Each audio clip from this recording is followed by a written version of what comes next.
right. Good morning, everybody. We are going to get our meeting started. We've got one councilman running late, and he asked if we could postpone a little bit, but I don't think we can postpone much longer, so Councilman Brand will join us in a minute. Madam Clerk, if you could start us with a roll call, please. Councilmember Baines. Councilmember Brand. Councilmember Brandau. Here. Councilmember Capriolio. Here. Councilmember Olivier. Councilmember Quintero. Councilmember Jean. All right, then. We are going to begin our morning with a prayer and flag salute, and our own Mark Johnson, if you will lead us in prayer, and we'll all stand and salute our flag when you're done. Let's pray. Father, thank you for this opportunity. Be with us, be with the council, be with the administration as we do the city's business. Help them, give them wisdom, give them grace, and help them as they do this business. We just thank you for the opportunity as we celebrate Marvin Baxter's Day. And thank you for this life, and we pray, just bless him this day. We thank you for this time, and we thank you for it. In Christ's name we pray. Amen. Pledge allegiance to the flag of the United States of America and to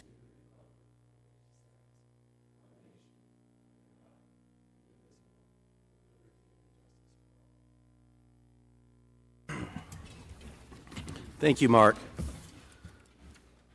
All right, we have several ceremonial presentations, and Councilman Quintero, you're heading down, huh?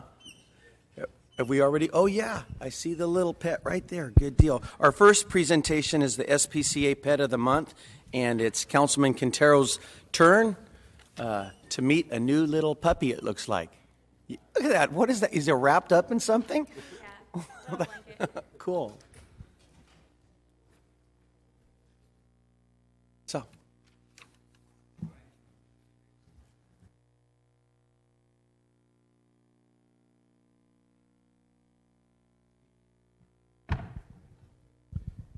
Well, good morning, and who's this?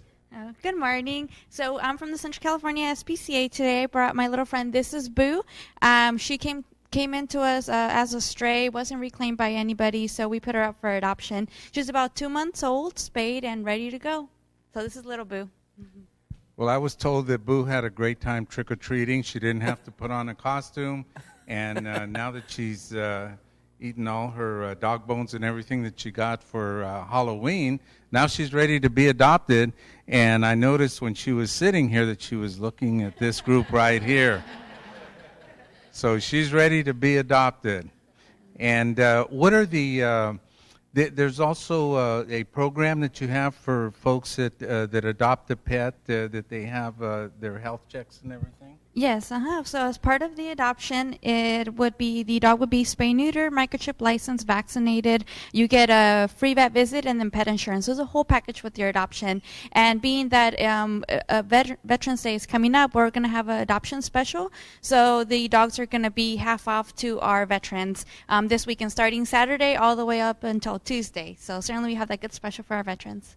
Okay, great. And Boo also, I had a chance to talk to Boo, believe it or not, earlier, and she told me that she loves children. She's a good listener, and she likes long walks. She likes sitting in front of the fireplace, so she's ready for adoption, and she says, please take me. So.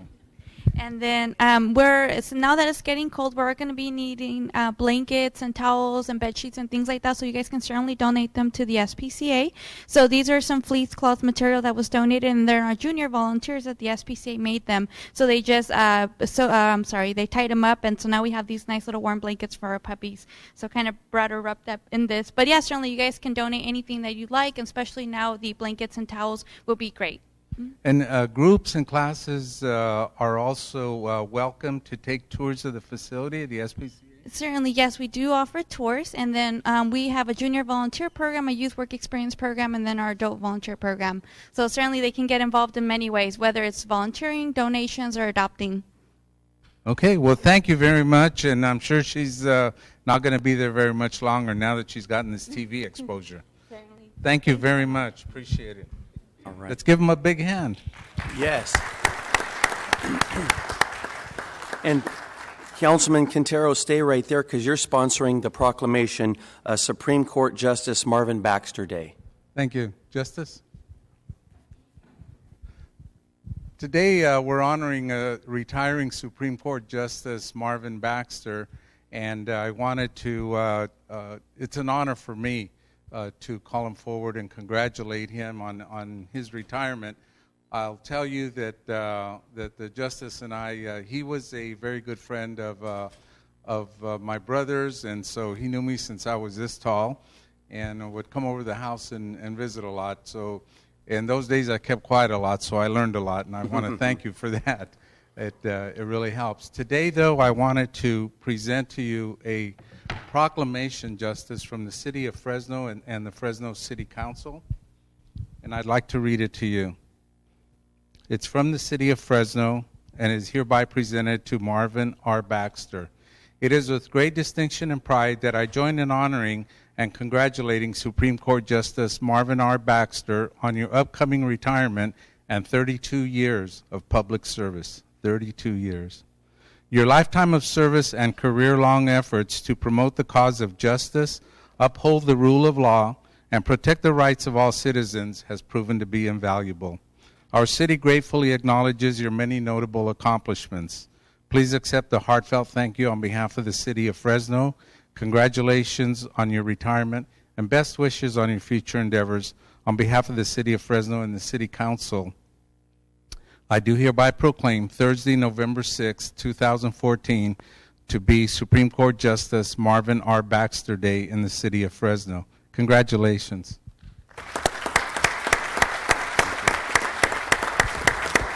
Folks, Justice has served the public for 32 years, and I would really appreciate if we can give him a standing ovation for all his hard work. Yes, absolutely.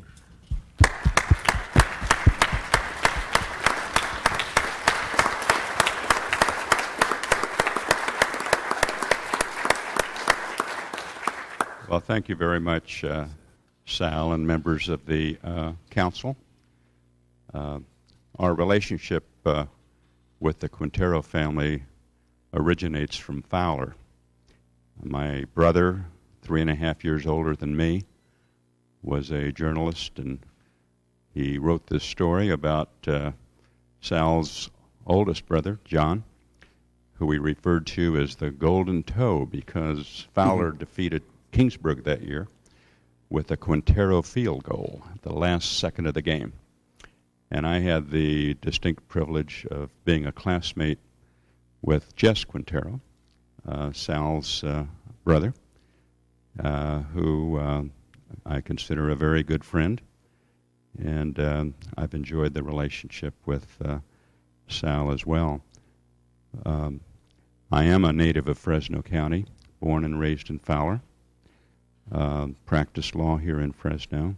Had the privilege of serving as Governor Deukmejian's appointment secretary from 1983 until 1988, and then again had the privilege to serve on the Court of Appeal nearby here in Fresno for 2 years before having the great opportunity to serve another 24 years on the California Supreme Court. So my term ends in January. I can only say it's been a wonderful, wonderful, very, very fulfilling experience, and I thank you for the recognition. So.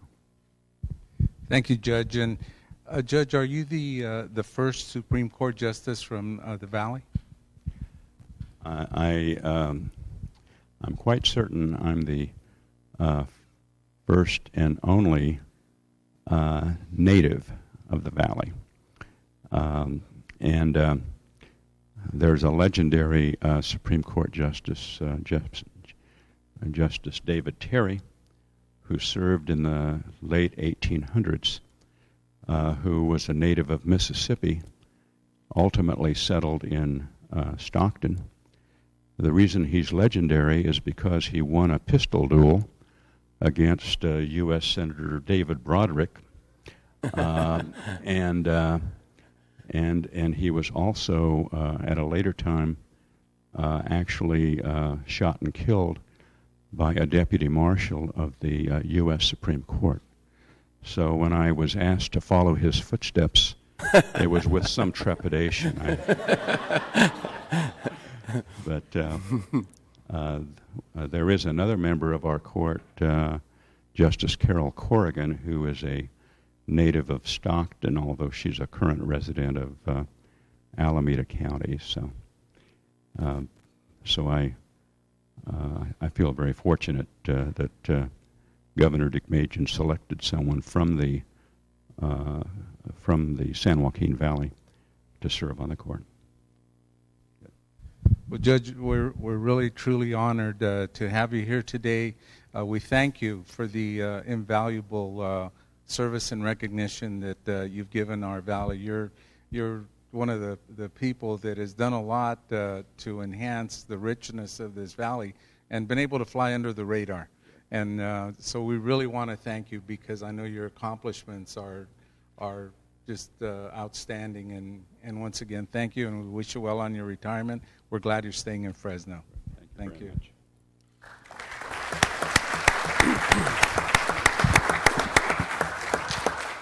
All right.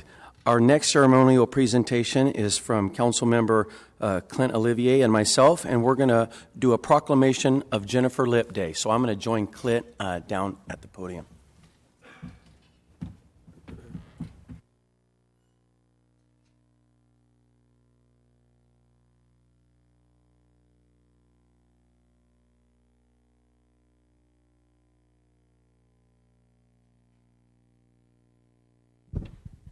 Thank you. Broadcasters are special people. And the reason why broadcasters are special people in television and radio is because, you turn on your radio and you think, oh, this is a very glamorous job. This is Hollywood. This is show business. This is fantastic. This person on the other end of the speaker must be rich. They must be getting rich. And it's the same thing when you're watching television. You think, oh, TV news, that's great. They're wearing makeup. They're out there, interviewing the governor, Kim Kardashian or something, and this person's living a dream life, and they must be rich. But the fact is, being a broadcaster is a very difficult job, and you don't get rich. You don't get rich unless you're Howard Stern, or at that level is where you get rich. At this level, when you're doing broadcasting, you're doing it because you love it. You're doing it for love of the game. So they're also very special because you invite them into your home. You invite them into your car. They're in your living room with you when you're getting your kids ready in the morning. They're in your car with you when you're maybe having a wonderful moment with your spouse in the car. Maybe you're having a fight with your spouse in the car, and the voice on the radio, it's there, it comforts you. It becomes part of your life and part of your family. And this lady here has been a part of our families, in our homes, in our cars, in our offices for more than 20 years. And that is a huge achievement. In an industry where people come and go, in an industry where the average lifespan of a broadcaster is, 2, 3, 4 years, maybe, Jennifer Lipp has really 20 years in this market and 5 years before that. It's an extraordinary achievement for any broadcaster to put together a body of work like she has done. And so I have had the distinct privilege of co-hosting her John and Jen show with her when John was off in the morning. And I can tell you, I have worked with dozens of broadcasting professionals in television and radio, and this is the cream of the crop right here. So I'm so happy to join with the council and the mayor, Council President Brandow, in proclaiming today Jennifer Lipp Day. So let's give her a round of applause as well.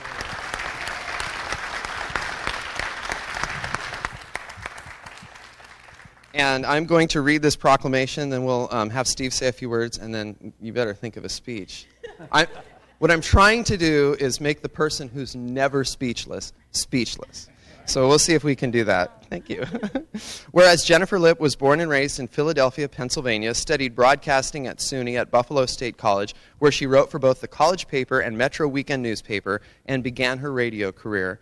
And whereas Jennifer Lipp moved to Fresno in 1994 and co-hosted the KRZR morning show for 11 years, dominating the ratings.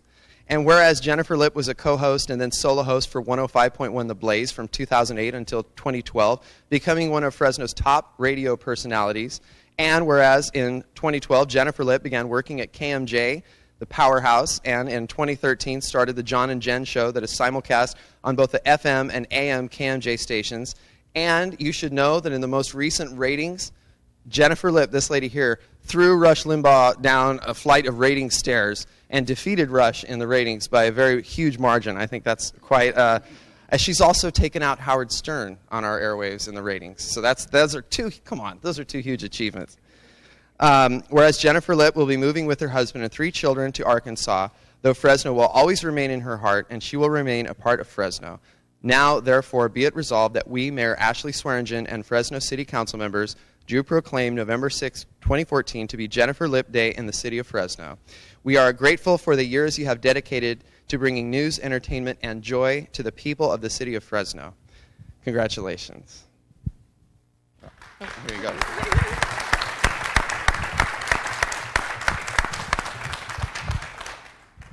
Thank you, Clint. Jen, I mentioned to you, and I think I should tell everybody, that back when you're in your KRZR days and your Blaze 105 days, when the heavy metal was there, I was listening to Barry Manilow, Neil Diamond, and Air Supply. And I've never lived that down. But I did catch up with you as you became a commentator on KMJ and became really familiar with you, and I've sat in as well. And it's always been a pleasure. What I like about you is you bring an opinion and thoughtful piece to the day, but you have a lot of common sense. And I saw that in the phone callers that would call in. Often they would say, well, I don't agree with you crazies, but I agree with Jen. And I just appreciate your thoughtfulness, and I feel a little insulted. Occasionally I understand people moving to Texas, but Arkansas? But we're going to miss you. I'm going to miss your voice on KMJ, and I know you've been a great addition to my life and to many lives in our valley. Yes, absolutely. Just a few words. I'll try to keep this brief because, brevity is my strong point. Thank you. Thank you to the council. Thank you so much. Thank you for everybody who could be here today. This is such a huge honor, and thank you, Your Honor, for sharing your day. This is more than I could have ever asked. I have to tell you, since the announcement was made, I've had so many wonderful, warm outpourings of love and support from so many people in this valley, and it's such a beautiful thing. I came out here 20 years ago to do radio. I always wanted to do radio. And when I came out here, I was embraced into your hearts and lives and homes. And for everyone who's ever thanked me for sharing, Clint, when you said you invite these people into your homes, it's true. I was in your kitchens with you when you were getting breakfast ready with your kids. I was in the bathroom with you. I heard some stories. I was in the car on the way to school or on the way to work. And it's not about me. I was able to do that because you turned on a radio or picked up a phone or shared a story or sent a fax. Remember those days? And it was, as much as I might have shared, you shared back. And that's what made us a beautiful team. And so it's hard to say goodbye. But it's like Dr. Seuss always said, right? Don't be sad that it's over, but glad that it happened. And you have been in my heart. I'm so happy and blessed to have my family here. My children are here. I used to tell my mom when I was their age that I wanted to be on the radio when I grew up. And she always told me, with hard work and surround yourself with good people, and you can do and be anything you want to do or be. And I surrounded myself with a community of awesome people. And I was able to be me. And you let me be me for the last 20 years. So thank you for that. Thank you. Wonderful.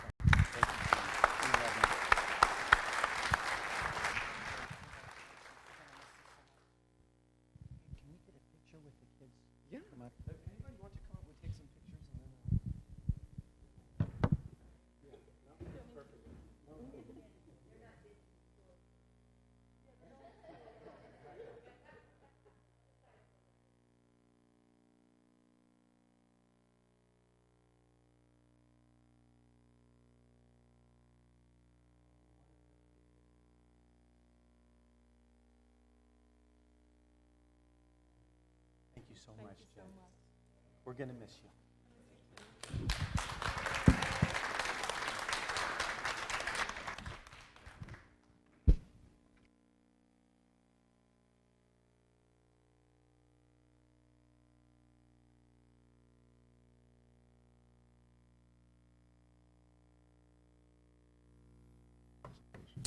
All right. Council President, is there some kind of formal sanction we can give for admitting publicly that you like Barry Manilow and Neil Diamond? Is there some kind of censure that we can vote upon you? I've only got a month left as council president, so just as long as we get through that. Yes, Sal tells me you need to chill. Now we are on to the approval of minutes for some past meetings. First one is approval of city council minutes from October 30th, 2014. Madam Clerk, have there been any changes to those minutes? There's been no changes. Do I have a motion to approve those minutes? And a second? All in favor? Aye. Motion passes 7-0. And then also we have approval of minutes to the successor agency and Fresno Revitalization Corporation, the RDA. And that was for October 30th, 2014. Madam Clerk, were there any changes to those minutes? Do I have a motion to approve? And a second? All in favor? Motion passes 7-0. Now we are on to council member reports and comments. And Councilman Capriolo, you've punched in. Thank you, Council President. I wanted to acknowledge the Muslim Society of Central California, MSCC, because they took the time twice a year. I was unaware of this. Twice a year, they go to Manchester Shopping Center, and they provide medical services for free. When I was there this Saturday, I would estimate around 700 to 725 people, men, women, children of all ages, come there for free medical service. They can get eye exams, lab work, dental work, evaluations, obesity information. It was unbelievable, and that's all for free.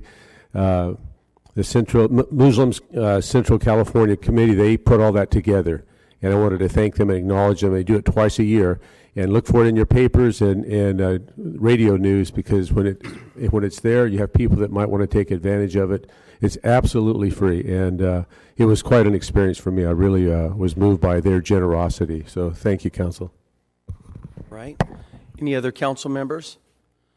All right, the screen's clear. Then I'm just going to make a quick comment about a meeting that I was in yesterday. Starting over a month ago, I met with members of the Police Officers Association at a barbecue. They do a lot of great things in our community. One thing they do is barbecue for nonprofits. And so we were out helping some Down syndrome kids at a field in District 2, and we began a conversation, and it was very interesting. It talked about how difficult it has been for us to maintain the number of police officers that we're committed to at 717 in our budget. So we had a great meeting yesterday with the administration, and we worked out some solutions to how that we can boost the number of officers and bring them up to the level that we all agreed upon in June. So I just wanted to mention that. It was a great meeting, and I think it's going to lead to some success. Councilman Zhang. Yes. Sorry, Council President, I forgot. City Manager, just I think I brought it up about 3 weeks ago.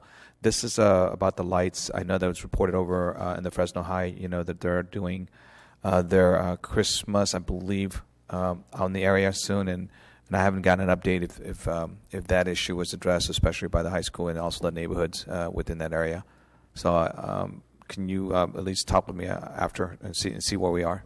And these are street lights? Yeah, there was a section in terms of and a pretty big section. Yeah, interestingly enough, I have a 1 1 o'clock with Public Works today to talk about that. Okay. So I'll be able to give you a report back this afternoon. Okay, thank you, sir.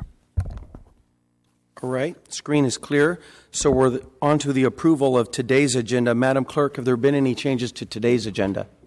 Yes, there have. Let's see. The first change is item 2A, file ID 14341. It's regarding a parking permit agreement with the Housing Authority. It's been removed from the agenda by staff. The next change is under the 11 o'clock scheduled communication. The first speaker under ID 14542, it's regarding removing a street light. The speaker would like to reschedule that item for November the 20th. So he'll be back on that date to talk about that.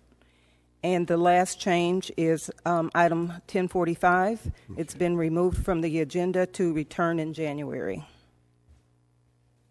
So that's what you were going to cover right there. Okay, Madam Clerk, so on the 11 o'clock items, it's the first one that's been removed? Yes, it is.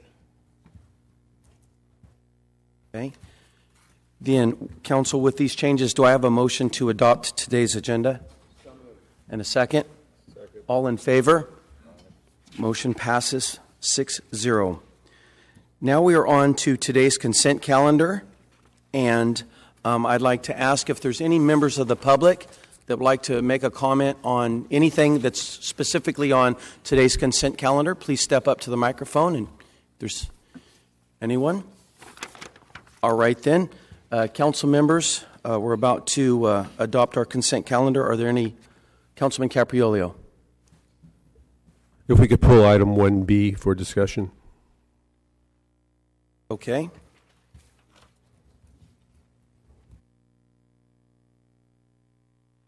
Any other council members on our consent calendar? All right, then. Do I have a motion to approve our consent calendar with 1B being pulled? So moved. Do I have a second? All in favor? Aye. Motion passes 7-0. So now we're on contested consent, and that's the item in Councilman Capriolio just pulled, item 1B from the consent calendar. So, Councilman? Thank you. Kevin, could we talk about that for a moment?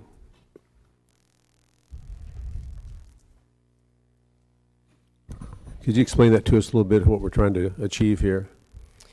Yes, and before I start my brief explanation, I have the Golf Pro here from Airways that, if it gets too technical for all of us, he can help explain things. Airways didn't offer some opportunities that other golf courses have and do on a regular basis. In particular, we did not have an active military option, a discount for that. We did not have a 9-hole option. People would come in late in the day, or maybe they're seniors who like to golf and they're not up to doing a full 18 holes. They'd be paying the full price. Now this is proposing to have a 9-hole option at a reduced price.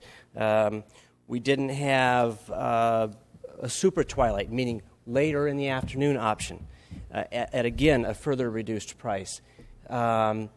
Kids out of school after they do the homework and they want to come and they want to do a 9-hole or try and get 18 in when there's enough light, 4 and 5 o'clock. We didn't have that option. So we're adding those offerings, both for weekday and weekends, which is just we think it's really going to help increase the activity at the golf course. We're also proposing to lower some fees. We're proposing to lower some fees for tournaments to try and get more folks into that golf course for tournaments to be more competitive with other golf courses. We're lowering a senior monthly card, meaning you pay a fee for a monthly card for the seniors. That's going down about $4.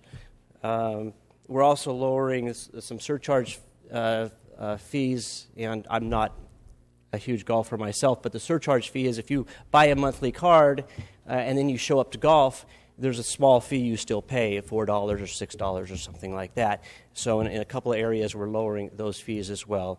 There's one fee that's going up just a little bit, and that's also a surcharge fee, but that's associated with the seniors, where we're lowering the price of a card from $48 to $44. But when you show up to golf, instead of paying $4, you'll pay $6 to try and offset some of these other fees that we're lowering.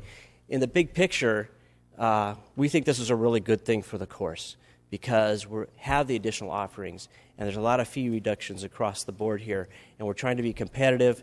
It's not quite the same caliber course as Riverside is, so we're making sure we're right-sizing these fees in an effort to, again, increase the usage of that golf course. I think this is the only golf course in District 4, as I recall. For now. For now, thank you. And it still makes it the best value in the city of Fresno and the county, for that matter, for a round of golf for our seniors and the young players that are coming up, the future Tiger Woods and Arnold Palmers and so forth. That's exactly. I mean, it really is the best value in the area. I mean, and for everybody, but especially the seniors, especially the youth. And now we have this opportunity for the active military, which we didn't have before, to give them a break. That sounds great. Thank you very much, Kevin. Thank you. I move to a motion to accept this particular item. Councilman Zhang. Hey, just a question: is this do we manage this, or is this through Costco, our management team that we have over at Riverside? No, I believe we have a contractor that does that. Okay, so Yes. okay, I wanted to make sure, and they've looked at this and they think Yes. okay. Yes, they have. Okay. All right. And actually, Council, I do have one slight change that I would like to read into the record if possible. It's a text change only that was overlooked, and it is not a part of the red line. That's a part of your packet, but it had to do with one of the parks fees, the special pool rentals. The department wished to add a footnote to that, a footnote only, no change in the fee, that noting that insurance must be purchased from the city carrier. And that was the only change that they wanted, and that was not included in the red line that was in your packet. So, Right. Thank you. Yeah, I just wanted to make sure that that when the changes happened, that because we had to, I think a couple of years back, about 7, 8 years back, it took a while for Airways to kind of get to where it is, and the work at Riverside was ended up doing subsidizing to help keep Airways open. Mm-hmm. and to keep it viable for all of us. And so we had to make some tough decisions to make sure that we had to put a couple of $1 million back to bring Airways back up, because the money was used to subsidize Airways. Mm-hmm. And so with the changes, I just want to make sure that there's a sustainable model there to where you're not necessarily tapping into the Riverside issue with their budget and coming back if these other changes. I just want to make sure that's there, and I don't know if there's a mechanism to make sure that when these changes happen, that we come back, whether it's a year or not, to see how successful we are in mm-hmm. terms of these changes without necessarily negatively impacting the Riverside budget to come and offset that. No, that's understood, okay. And that the department will be coming back, I believe, with information concerning that. Okay, thank you very much. Mm-hmm. Councilman Olivier. Thank you, and I apologize if this has already been addressed. What's increase to senior surcharge? Can you explain that? I believe. Was that addressed? Yes, I believe it was, but the director is here if you have further questions. I understand. I get the concept that this will be increased and there'll be other decreases. Yes, there will. Can you just explain what the increase is, how it will be paid? Rick Bansler. I'm the head golf professional and general manager at Airways Golf Course. And over the term of our lease, basically, which has been about 25 years now, since 1989, some of the higher fee structures have outpaced as far as the CPI percentage increase. So what's happened in our world is basically our higher fee structures, like our monthly cards, our tournament fees, have gotten too high, prohibiting us from being competitive, whereas the surcharges, being a lower fee structure, haven't gone up incrementally like they should have. So basically what we've done is come up with a balancing of the entire fee structure. How much does it cost for, it's a senior discount right now? The senior card as it stands now is $48, and the surcharge is $4 per round.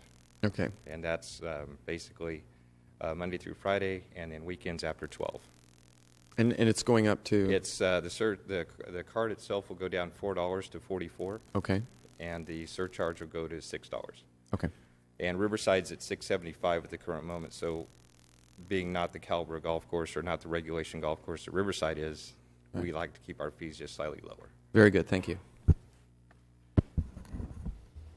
Is that it, Councilman? Councilman Quintero. Question on the fees with regards to the increases.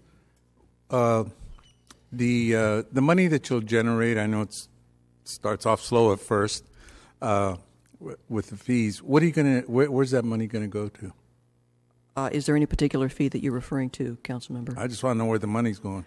Well, primarily, the fee increases, particularly in the Parks Department, obviously will be put into the general fund. A lot of those increases are primarily to cover operating costs. And so those monies will be used to fund increased levels of security and maintenance on those parks to ensure that they remain clean and open for the public. So that's primarily the motivation behind most of these increases, is purely to cover or try to cover the increased operating costs that they're experiencing, particularly with regards to Woodward Park and the Japanese Garden and several other things. And so there are also certain decreases that they're also focusing on too, where they're adjusting the cost of service. Those are primarily in solid waste, and of course those revenues go into the solid waste fund and can't be used for anything but recovery of cost.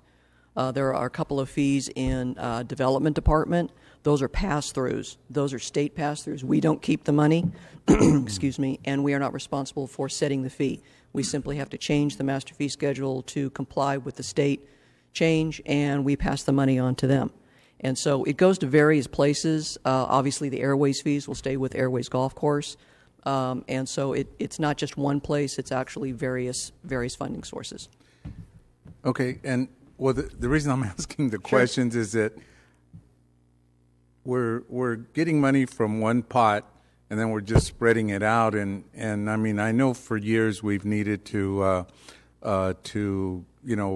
do a little bit more in maintaining the golf courses and and investing in equipment and that type of thing. And yet you're making the money there, but then it's going to all different places. You know, like you said, it goes into the general fund for other parks and that type of thing. Well, in the case of the parks fees, the majority of those fees are going to go into the general fund, which funds the parks maintenance and the security services for the parks and various other infrastructure maintenance issues. And so that money is going into that one single pot that is used to pay for those efforts.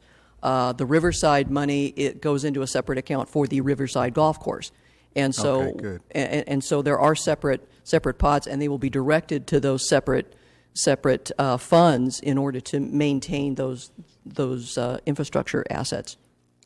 Yeah, well, I was just concerned about it going into general fund being so flexible. No, I understand. So flexible.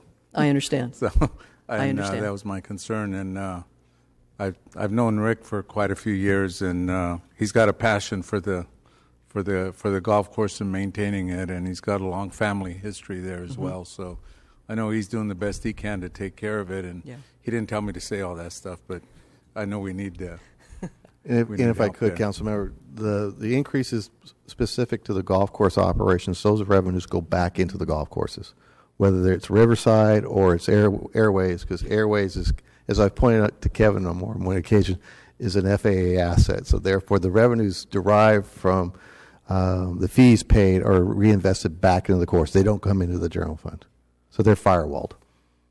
Okay, well, I understood it that it was going in the general fund. No, the park, portion. some of the park increases are in our general fund, but the ones tied to the golf course operations, whether it's Riverside or Airways, are firewalled, and they go back into those assets, those operations.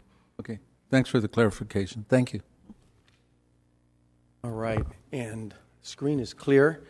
So I'll just add that as somebody that plays Airways, I'm glad that there'll be a few more funds to put into the maintenance of the golf course. So I'll be supporting that.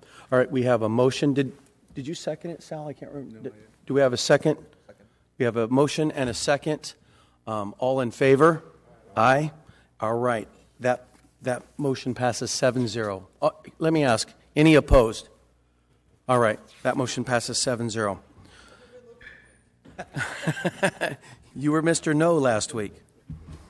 All right, then. That is it for the consent calendar. We have a number of people here today for a city council item, and so I'm going to change the order of the agenda just slightly. In order to tackle those items, we have to have a very quick closed session first. So we're going to go into closed session for about 10 to 15 minutes would be my guess, and then come back out and tackle the city council items and then go back to general admin after that. So we're going to be in closed session for a little bit, and we'll be right out. Council President, I'll make the announcement. Yes. Yes. Yes.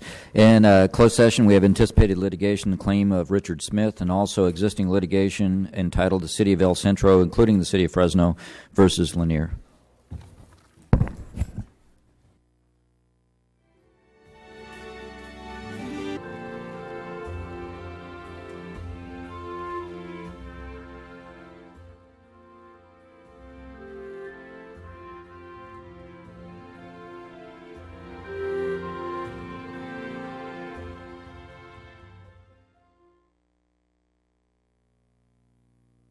All right. Having just returned from closed session, we're going to get back to the public session of this meeting. And we're under City Council items. That's number 3 on the agenda, City Council. And we're actually have several different items, but we're going to start with 3B, which is a resolution to adopt the Water Conservation Act, which will develop policies and practices that will conserve water usage by all city water customers and provide better overall management of city water resources. And it's Council Members Brand and Capriolio that are presenting today.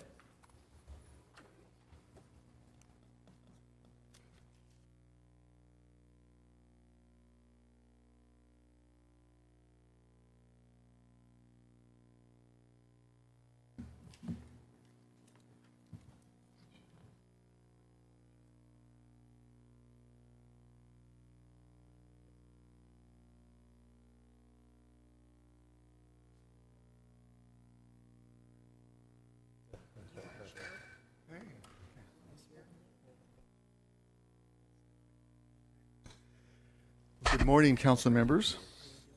Have a seat, Paul. I'm here today to introduce the Water Conservation Act that myself and my fellow council member, Capriolio, is it on? Yeah, you raise it up. I can't hear me okay? Yeah. Okay. Just a little background. I spent a lot of time, not hundreds of hours, not thousands of hours, but a lot of time researching other cities on their water rebate programs. And what I came up with is that there's a lot offered by other cities, not just in California, but across the United States, particularly Arizona, Texas, New Mexico, places with permanent drought conditions. And what started out with a primary focus of residential rebates kind of expanded into conservation, water conservation, started addressing the parks, dying trees, and you'll see pictures. Pass those pictures out to you? Okay. This is, you can't see this, but Woodward Park that a constituent called me a few weeks ago to go out to illustrate the condition of our parks. And Woodward Park is similar to what Roding Park and other parks out there where there's a lot of trees that have died or dying from either lack of water or disease. And I'm also going to look at the amending the city's water shortage contingency plan, which is very important to what we're doing. And this was done was a collaboration of private sector experts and city staff, including City Manager Bruce Rudd, Tommy Asueta, our DPU Director, Emmanuel Molinado, our Parks Director, Henry McLaughlin, if I get these names wrong, I'm sorry, Brock Boucher, Nora Lakem. There was a lot of staff involvement, and I think the final, of course, my colleague, Paul Capriolio, came up with a good final package. And basically, 6 years of budget cuts and 3+ years of drought have combined to hit the city really bad, and we can see it everywhere we go in our neighborhoods, in our parks. And we're now asking that we're in stage 2 of the drought plan, asking both businesses and residences to make major sacrifices and cutting back to 2 days a week, and the way we're scheduled right now to 0 days per week will make it even worse. So the overriding goal, and we are endorsed by the Fresno Chamber of Commerce, GAC, the Greater Fresno Apartment Association, and the Green Building Council chapter of Central California have all endorsed this act. The overriding goal of this act is to incentivize water conservation by offering detailed rebate plans. It's also to implement policies and practices that better manage city water resources, which in the end will be more cost effective, to develop more efficient irrigation systems throughout the entire city. And city manager can tell you that there's major problems out there. Woodward Park has 57 acres that have virtually no irrigation. There's trees that are dependent on water truck deliveries on an inconsistent basis. So if it doesn't rain, you get dead trees. We're going to ask the city council to prioritize the use of water for its city properties. We're going to evaluate alternative pricing strategies for water rates. And we're going to update and amend the city water shortage plan. And there's a direct nexus to what we are doing and what we're going to see in about 2 weeks when the city comes with their water rate proposal. We want the city of Fresno to be the leader in water conservation, water management, smart water technology and innovation. We want to determine our own fate. We don't want the state of California to come down and say, you've got 50 gallons per person per day. We want to be the best and be recognized for the best.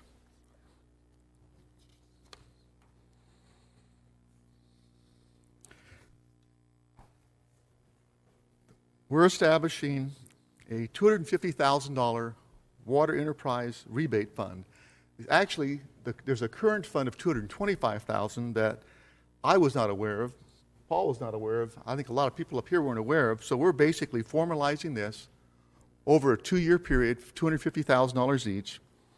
All city water customers, including residences, county island residences, and businesses are eligible for rebates.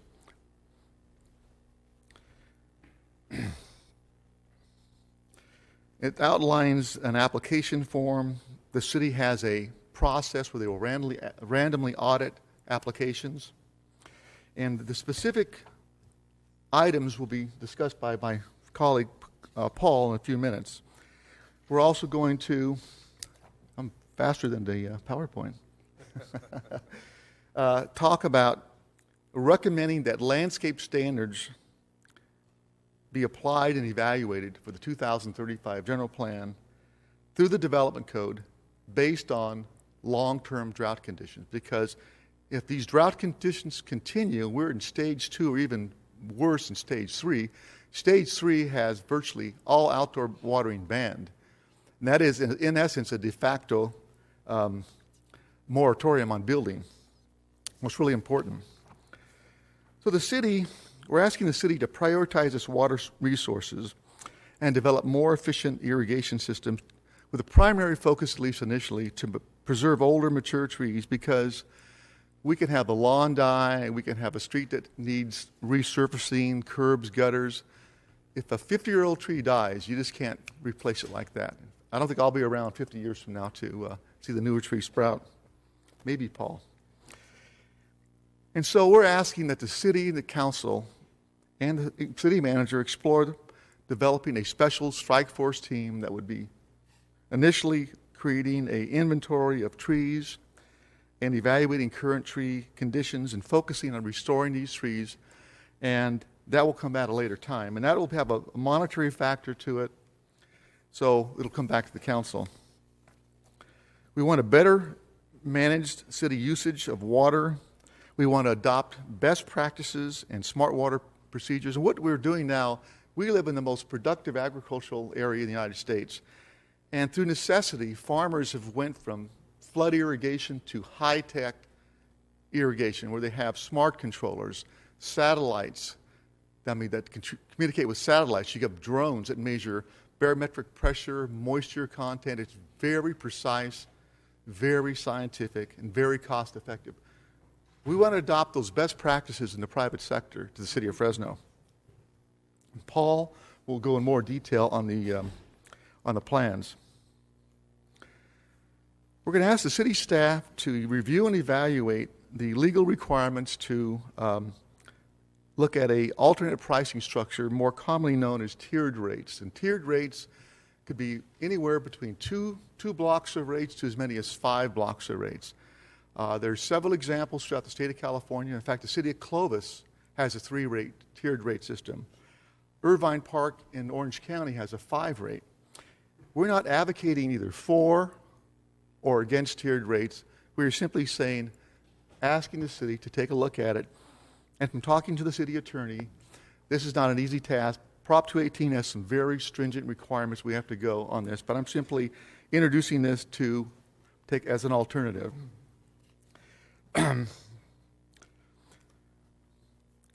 We're also going to take a look at assisting low-income customers. This is something that came out of the water discussions back last year.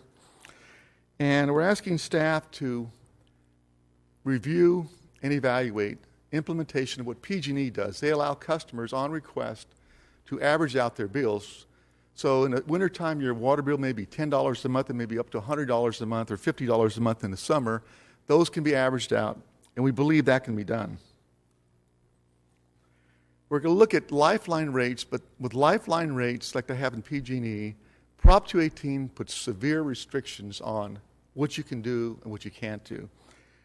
We cannot use water enterprise funds to subsidize any class of water user. But you could use special funds like insurance settlement funds. You could even use general funds. That is a future policy decision by the council. I'm not advocating, I'm simply introducing the concept. We're asking the city staff to review, evaluate, and prepare recommendations to update our water shortage contingency plan and Fresno Municipal Code 6-520. Reviewing several cities that have similar plans said to me that, one, our plan is outdated. This plan that was initially drafted in '89, amended 3 or 4 times, the last time being in 2010, prior to the implementation or installation of water meters. It does need to be updated. And I believe the current policy needs to be updated to better assess the level of water conservation measures, utilizing new technologies and innovations. And we're asking that a process where there's the current process now, the city manager can only make a few exceptions in terms of work, for example, in 2 days per week. We're asking for a review process for both residential and commercial users that they can come to the city and apply for an exemption. That the city manager can be authorized to approve exemptions from those plans. For example, if Paul's in the landscape business and he can't water in the wintertime, that's an economic hardship on his business.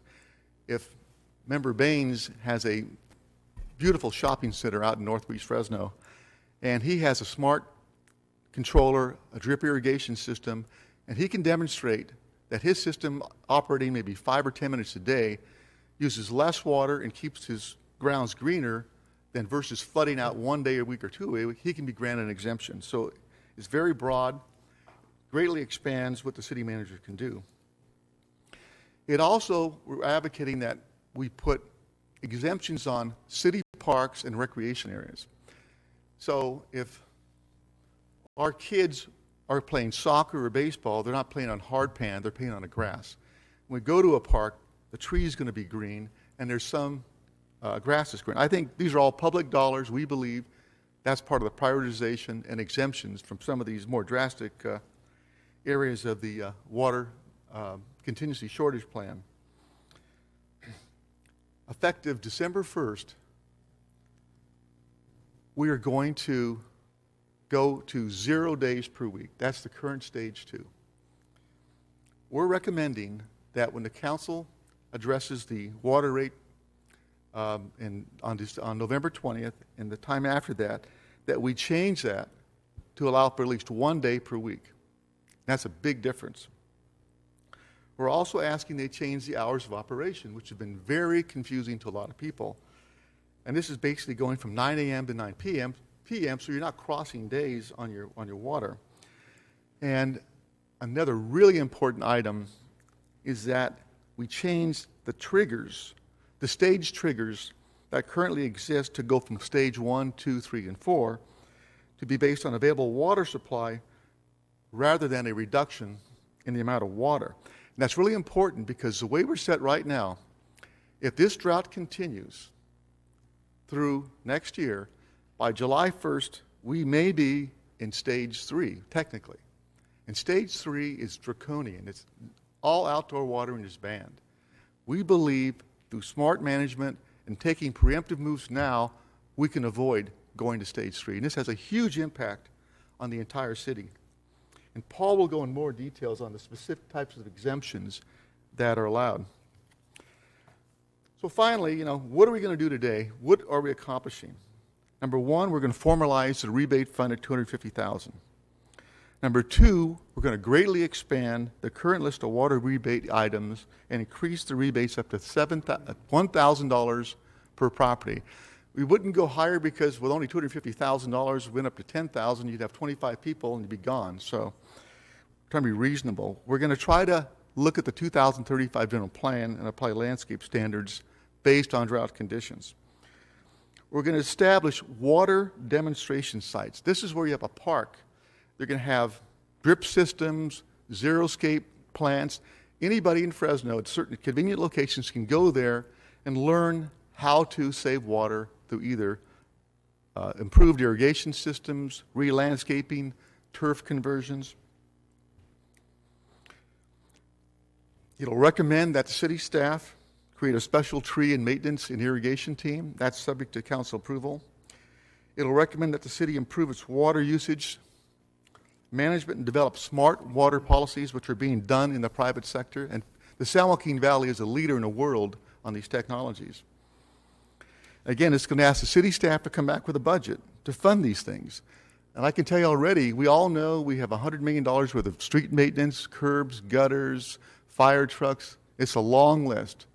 But this at least needs to be addressed, at least put into a budget, and it needs to be prioritized because there's certain things like trees that you just simply can't replace a 50-year-old tree. It's going to direct city staff to review and evaluate alternate pricing systems like I discussed earlier, the tiered rates. It's going to ask city staff to review and approve the authorization to average out your water bill based on request. Most importantly, it's going to ask the city staff to come back to the council to evaluate and prepare recommendations for modifications to the water shortage drought contingency plan that I mentioned earlier. So in summary, all these recommendations will be directly or indirectly tied to our future rate evaluation and recommendation that we'll see in the next couple of weeks. And approval of this act will set in motion the city's right to determine its own water future by becoming the leader in water conservation, water management, and innovative technology. Our actions will ultimately improve public properties, conserve more water, use less power, employ more efficient maintenance methods, and most importantly, save tax dollars. There's an end game to this. And the timeline for all these, I would estimate to be 30 to 90 days, with certain items like the implementation of the drought stage 2 changes should be within the next 30 days. And I'll let Paul take it from here. Thank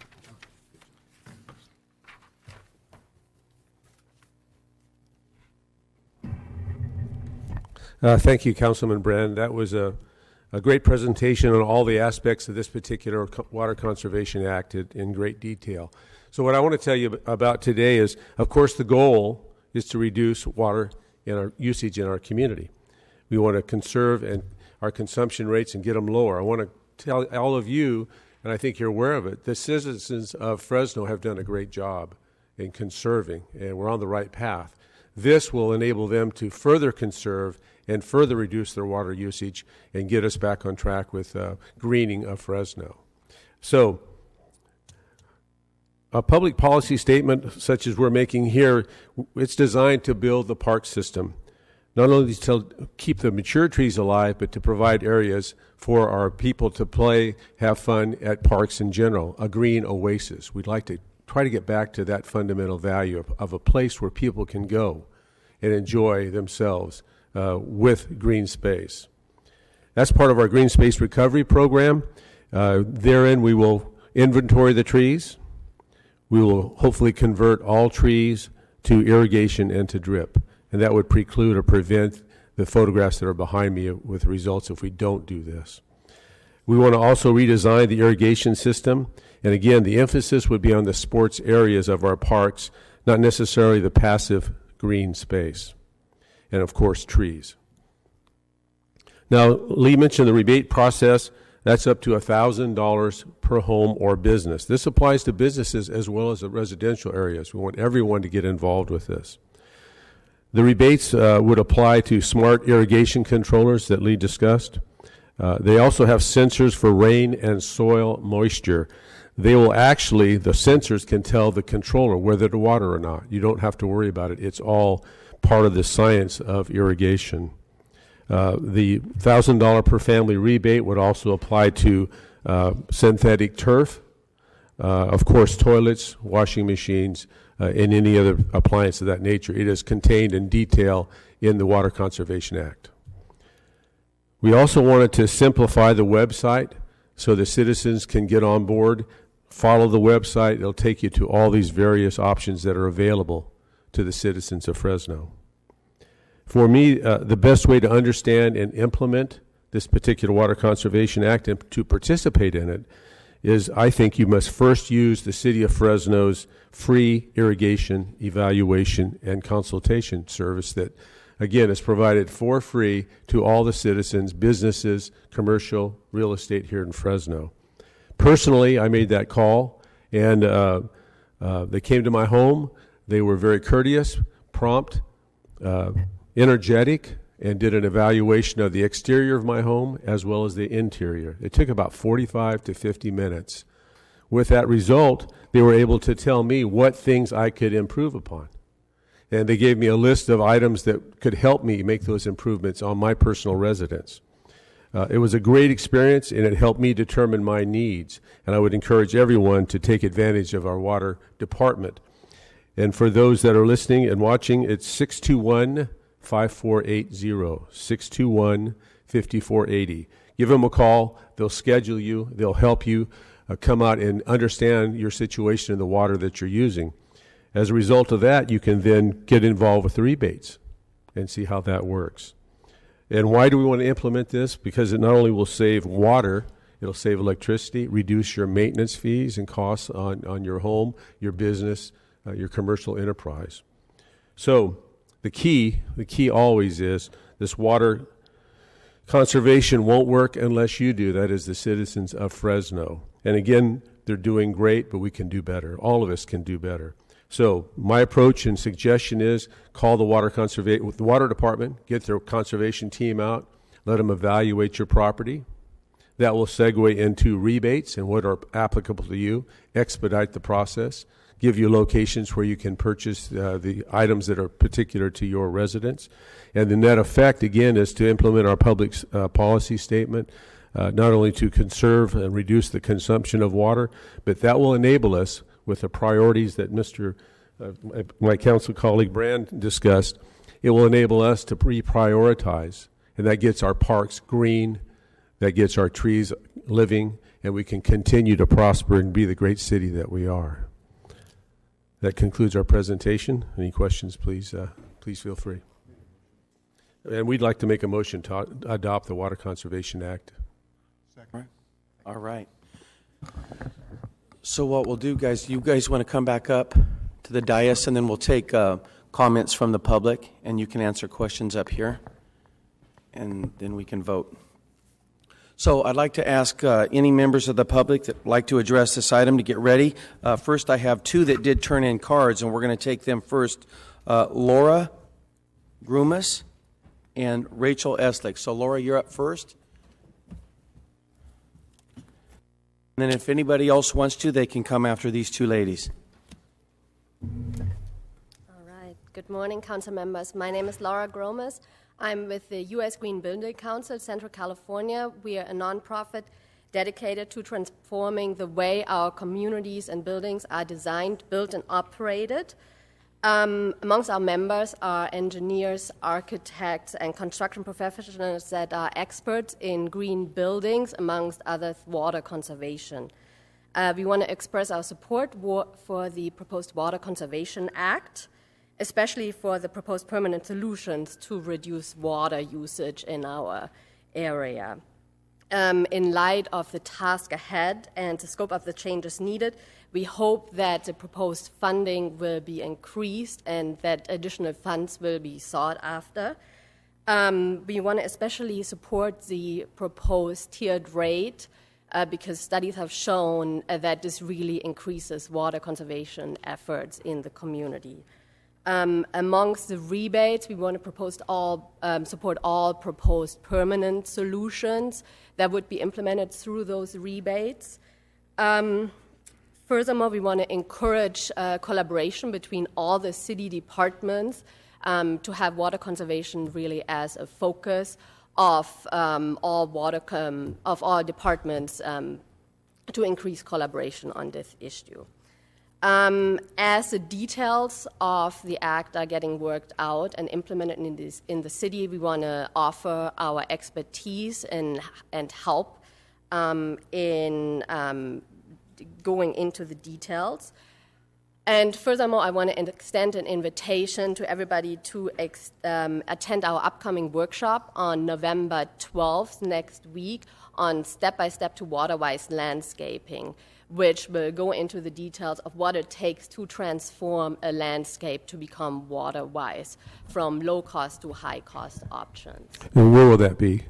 That will be in Delray. I extended an invitation. I sent you all information about that. It's going to be at 5:30 in the evening. Thank you very much. Thank you, Laura. Rachel? Good morning, Rachel Eslick, Government Affairs Manager for the Fresno Chamber of Commerce, 2331 Fresno Street. The council members, Paul Capriolio and Lee Brand, came to us on Monday and presented the Water Conservation Act. Thank you for doing that. Our Government Affairs Council did have some great dialogue, offer suggestions, and at the end of the meeting supported the act. And there's a lot of details to it, so too many to go through, but a couple highlights that the GAC really liked was the city taking the lead to prioritize watering trees because of the trees dying in the parks. We thought that was great that the city would concentrate on keeping the trees alive and then developing some smart technologies for irrigating the parks. The GAC also liked the idea of studying the drought plan to eliminate the 0 watering days, which would start next month, because asking people to let their yards die and start looking like those pictures is unreasonable and unrealistic. And finally, the GAC thought it was a good idea to possibly involve private business in helping the city with the conservation evaluations. We felt it was a good way for residents to learn what tools they can implement to conserve water on their properties, and the business community would like to be a partner in that. To close, thank you again for allowing the Fresno Chamber to be involved in this process, and we look forward to working with everyone in the future on this as well as other water issues in the city of Fresno. Thank you. Thanks, Rachel. Are there any other members of the public that would like to address this item?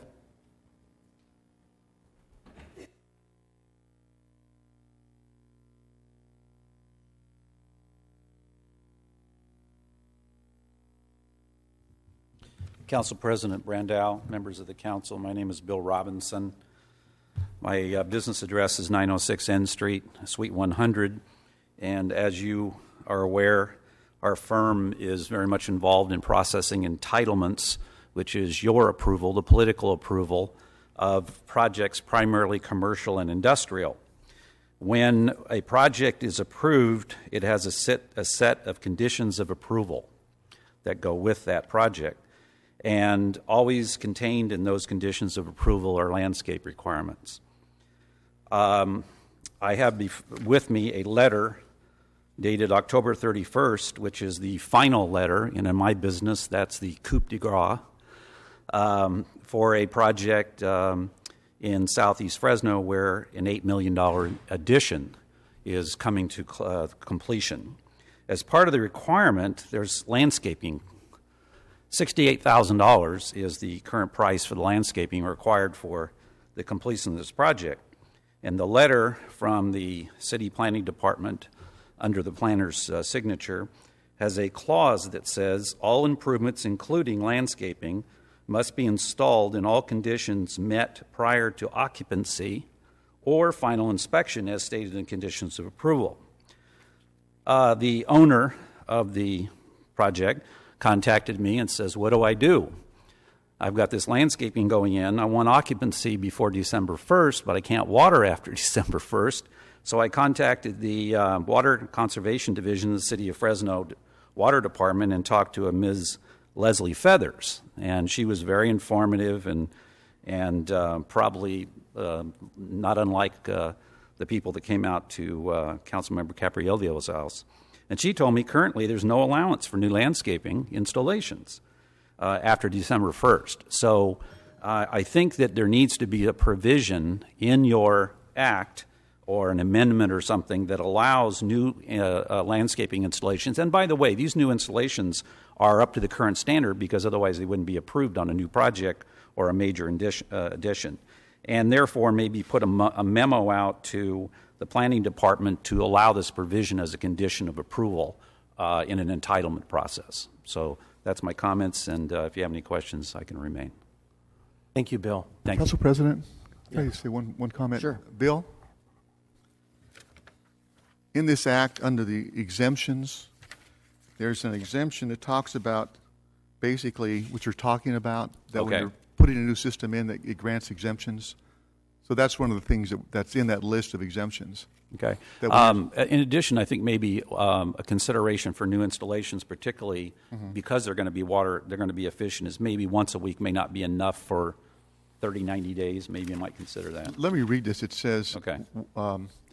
Watering or irrigating to establish new permanent landscapes. Such watering or irrigating could be authorized by permit only, and no more than one permit per year. So this would give the city manager, and there's no timeline there, if it takes a month or 2 months. So that's some of the things we came across, like particularly the city of Visalia has a lot of good ideas, and we felt our current policy did not have enough exemptions and enough latitude to enable these things to happen. So if these are ultimately adopted in the new drought management plan that we will look at in about hopefully next 30 days, that will allow your client to do that and not be in violation of city water policy. Thank you, Mr. Brand. Appreciate that very much. Thank you, Bill. Are there any other members of the public that would like to address this item? Come on up, sir.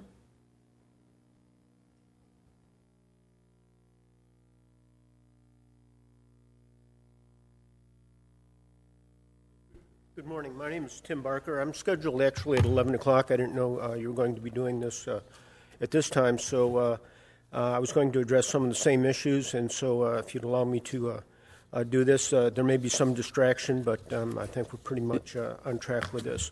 If it's direct, Tim, Tim, right here. Yes, sir. If it's directly related, we can listen at this time. It's regarding the water issues, yes, sir. These water issues. These water issues, yes, Thank sir. you.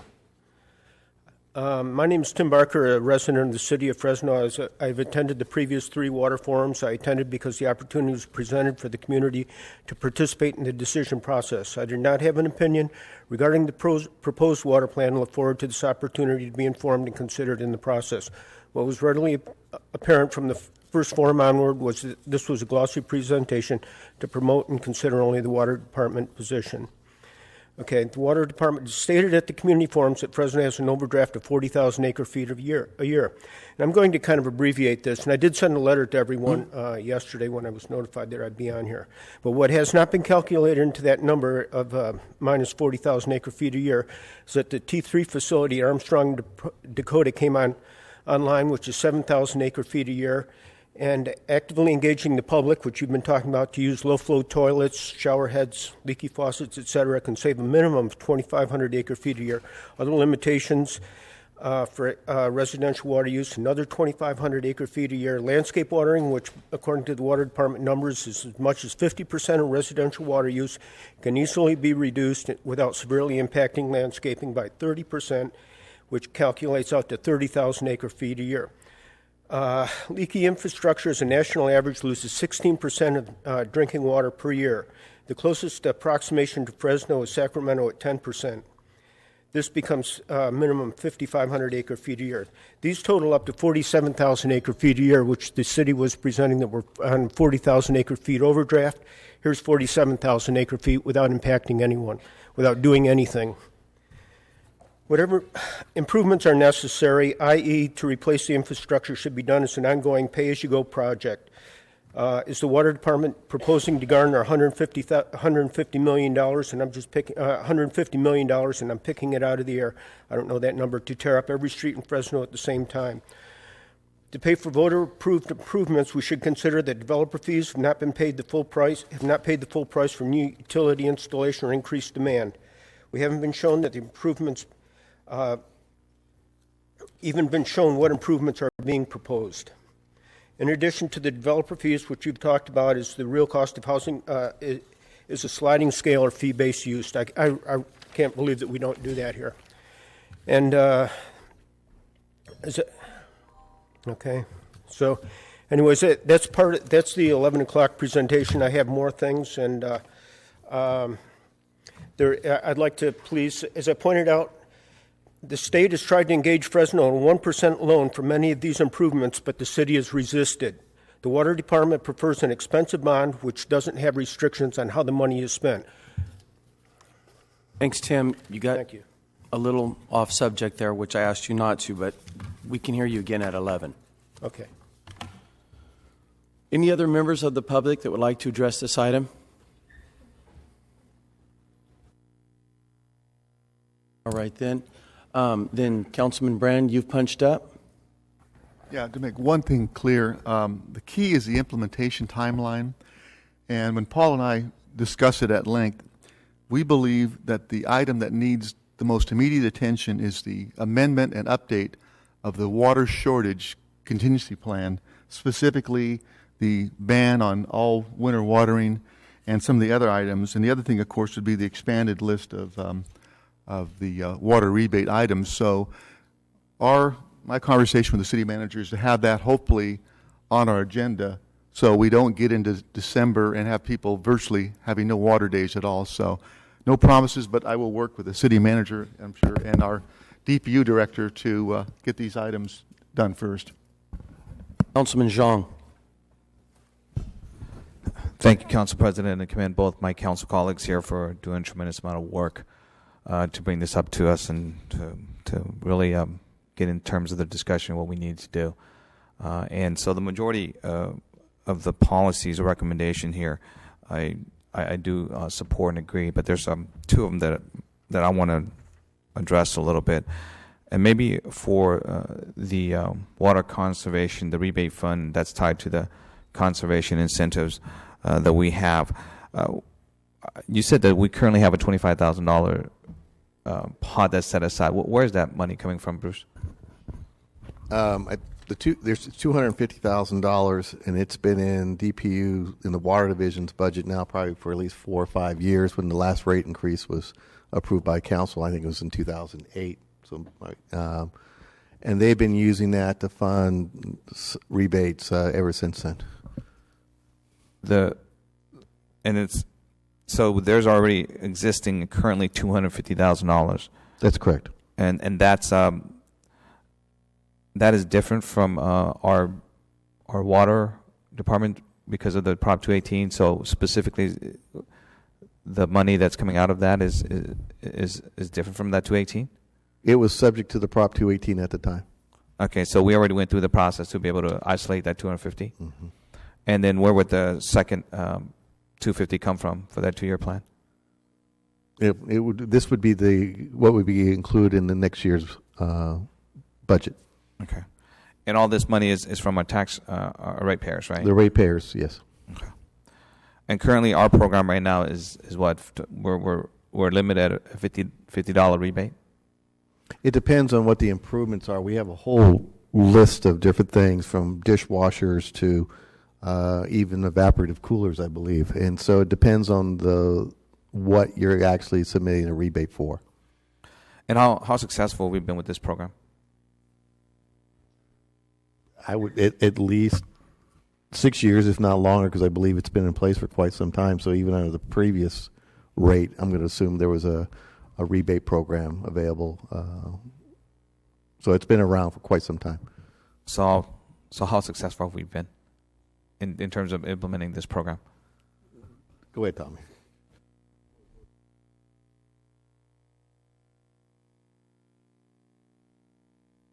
Tommy Squeda, Director of Public Utilities, City of Fresno. We currently don't spend right now the current allocation appropriation for Water Conservation Program rebates is $225,000 a year. Mm-hmm. What the act is proposing is to knock it up really $25,000 more, so we'll make it $250,000 a year. We currently do not spend all of that appropriation. We're in about the 150, 200 number. It kind of fluctuates. So with this proposal, we really want to get more active in promoting it, advertising it, getting people to kind of take advantage, and to also look at starting to target some of the outdoor irrigation. Mr. Barker was correct that most of our residential water use goes to outdoor irrigation, and so the idea of increasing that ceiling to $1,000 per account would allow us maybe to help with some of that irrigation water usage that's out in the community right now. Yeah, the goal of the increased amount is to go hand in hand with an expansion of those things that would be eligible for a rebate. So a smart controller, SynTurf, things that currently aren't on the list would be added to the list, which is why we're increasing, or it's being recommended under the Act to increase the allocation, because there will be more things eligible for a rebate. So from the original, what has been the purpose of the original rebate to whatever that limit amount is, and then who was our target population that we were looking at? Yeah, right now the target has just been, it's kind of a first come, first serve. People who get to know about it, they're the ones who have been applying. As it's at least similar now, you still apply for it, but we want to get a little more actively engaged in promoting it, encouraging. And so there's two measures of effectiveness that we want to look at. One is how many dollars are we getting out in the community to reduce water consumption. The second measure we want to start monitoring is if we invest those dollars in a home or a property of some sort, what is the water reduction we're seeing? And so we'll start monitoring the water reductions that we're seeing. So we'll start to capture that, and then we can start doing the math and saying dollar per gallon savings we're seeing with this program is X. And so that's one of the requests that the council has made, that we start making that kind of report. This many dollars went out, these many gallons got saved, our dollar per gallon effectiveness is X. Those are the things we'll bring back to you and start reporting. So technically we haven't been able to evaluate that particular program. And that's correct. Right now our measure is just how many people come in and get shower heads and rebates, and we really need to start connecting the water savings we're getting, and so that'll be the next thing we'll start reporting to you. So let me ask an offshoot to the other questions that we have. I know that we've received some funding with some of our partners to do some of the free programs that we've had with our, and maybe it's not the water program, the energy efficient program that we've had. So that's a little bit different funding source, right, from our partners. Right. That in a lot of ways it's similar, but PG&E offers a number of energy efficient rebates, LED lights, things like that. This is very similar in that we would be using an incentive, a rebate program to get people to buy a new high-efficient washing machine rather than the old machine that uses more water. And the point that Mr. Esqueda is getting to is evaluating which one gives you the bigger return on investment. Low-flow shower, maybe overall, if you have family of 6, there may be a real benefit, but we need to start comparing those to, again, the more efficient washing machines, dishwashers, and other things that are currently eligible. And maybe changing the amount of the rebate to incentivize those purchases more than we have in the past.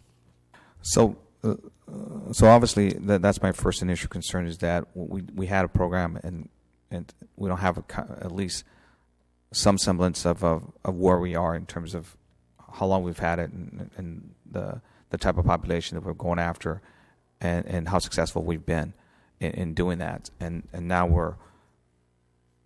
we're increasing the commitment that all tax rates are putting into this pool. Bruce, I remember coming in, I think my first 2 years, and we had a different type of program, but it was also based upon a rebate that we had out there. And at that time, the discussion was targeted for a population or income level that was lower, because that's where we saw the needs were. But we didn't have that criteria. And the debate became, we looked at the analysis and said, where did the majority of the rebate go to in terms of qualifying with this? And we were able to identify that a huge portion, larger than the majority, were really north of Shaw. That to a population, well, the income level were those that were probably able to not necessarily need the rebate.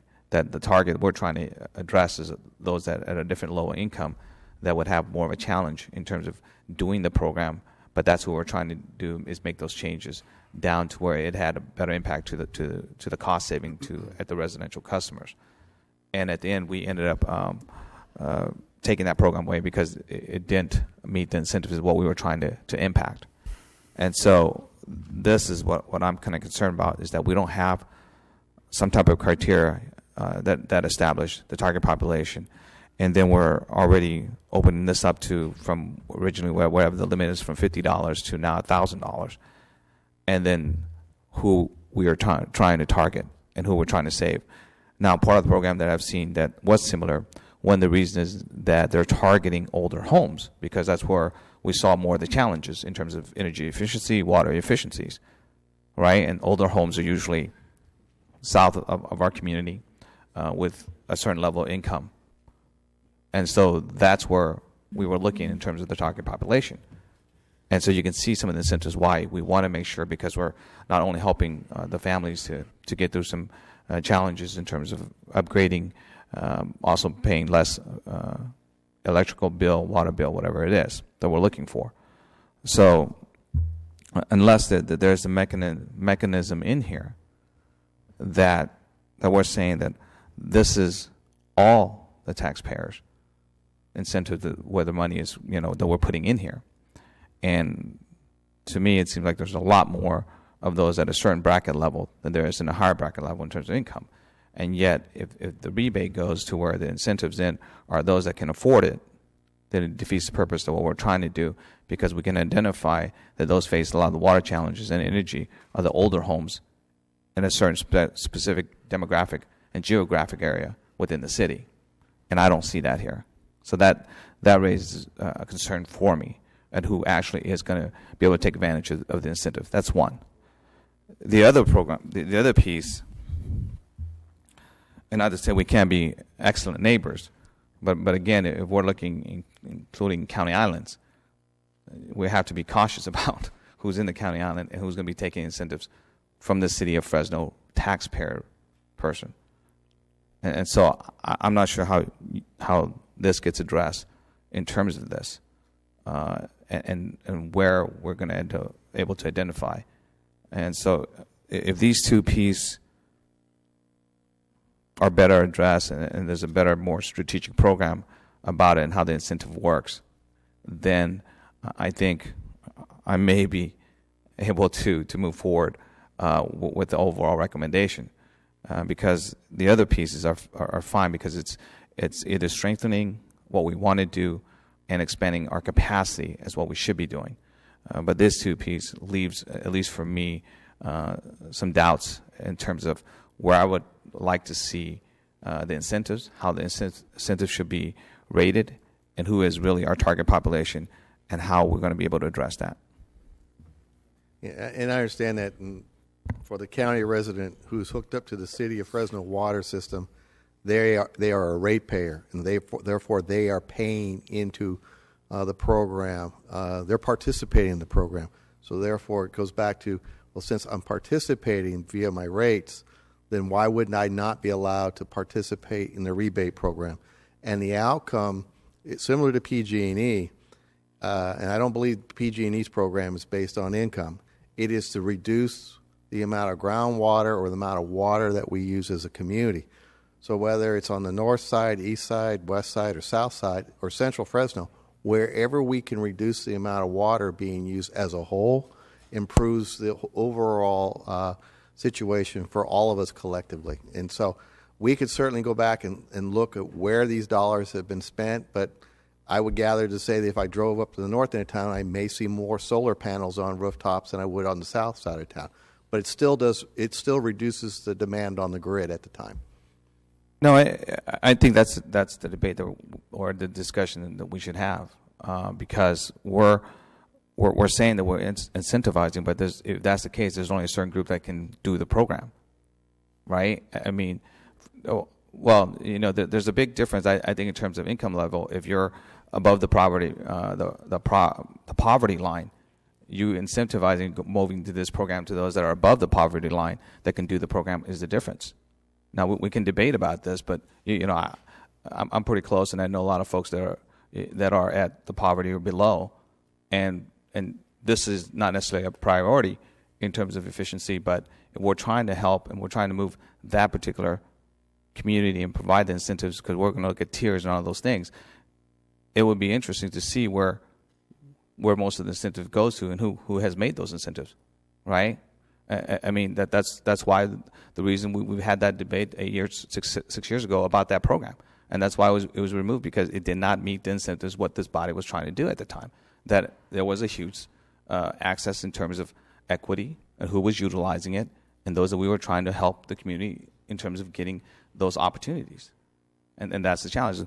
And based upon what we haven't been able to show our success or our current existing program, it's hard to make that leap right now on who actually is getting those incentive programs and how we're going to change the effectiveness of our outreach program to reach the population that we want to reach, to take advantage of what we're trying to do for the city. And I think that's a couple of key fundamental changes that are proposed with regard to this particular program. One is a reporting feature, because what you've just identified as Councilor Brand and Capriola, when we told them, oh, we already do this, it's $2.25, they're like, really?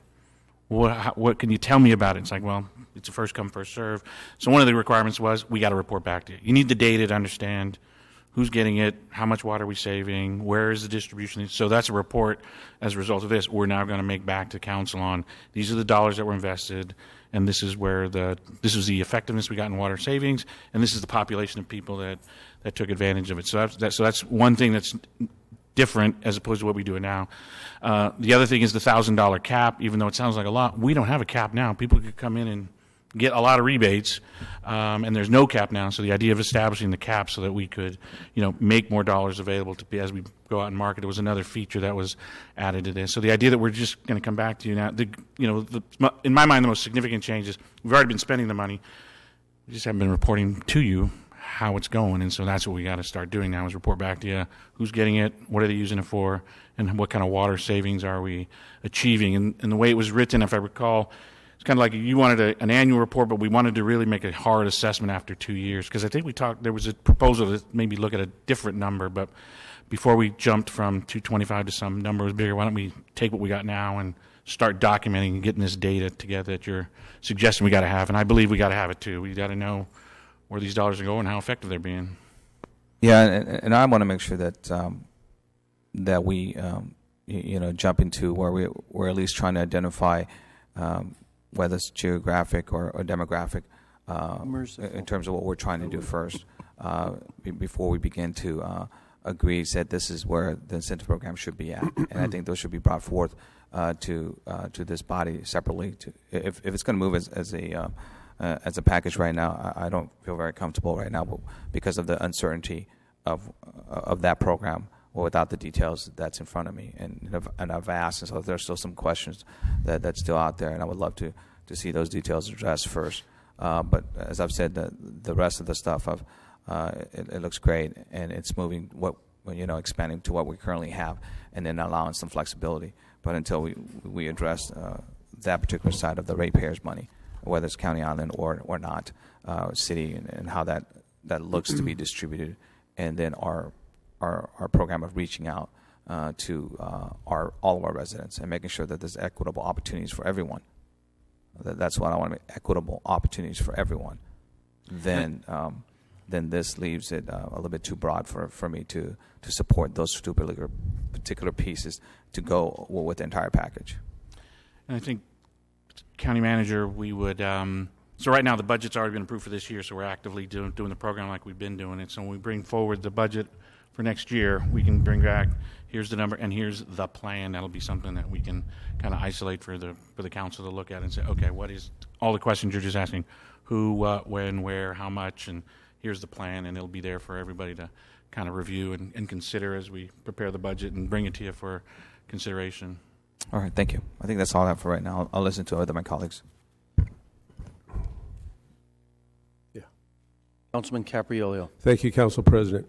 Councilmember Zhang, that is exactly what we're trying to do today. We're trying to put a huge spotlight on this available service to all the citizens of the city of Fresno, including County Island. So that's first and foremost. You've got to be aware of this. We're not sure, and I think from the questions and the looks on people's faces, they were not aware of all the opportunities you have from the city of Fresno to improve our water conservation. So, and we talked about affordability.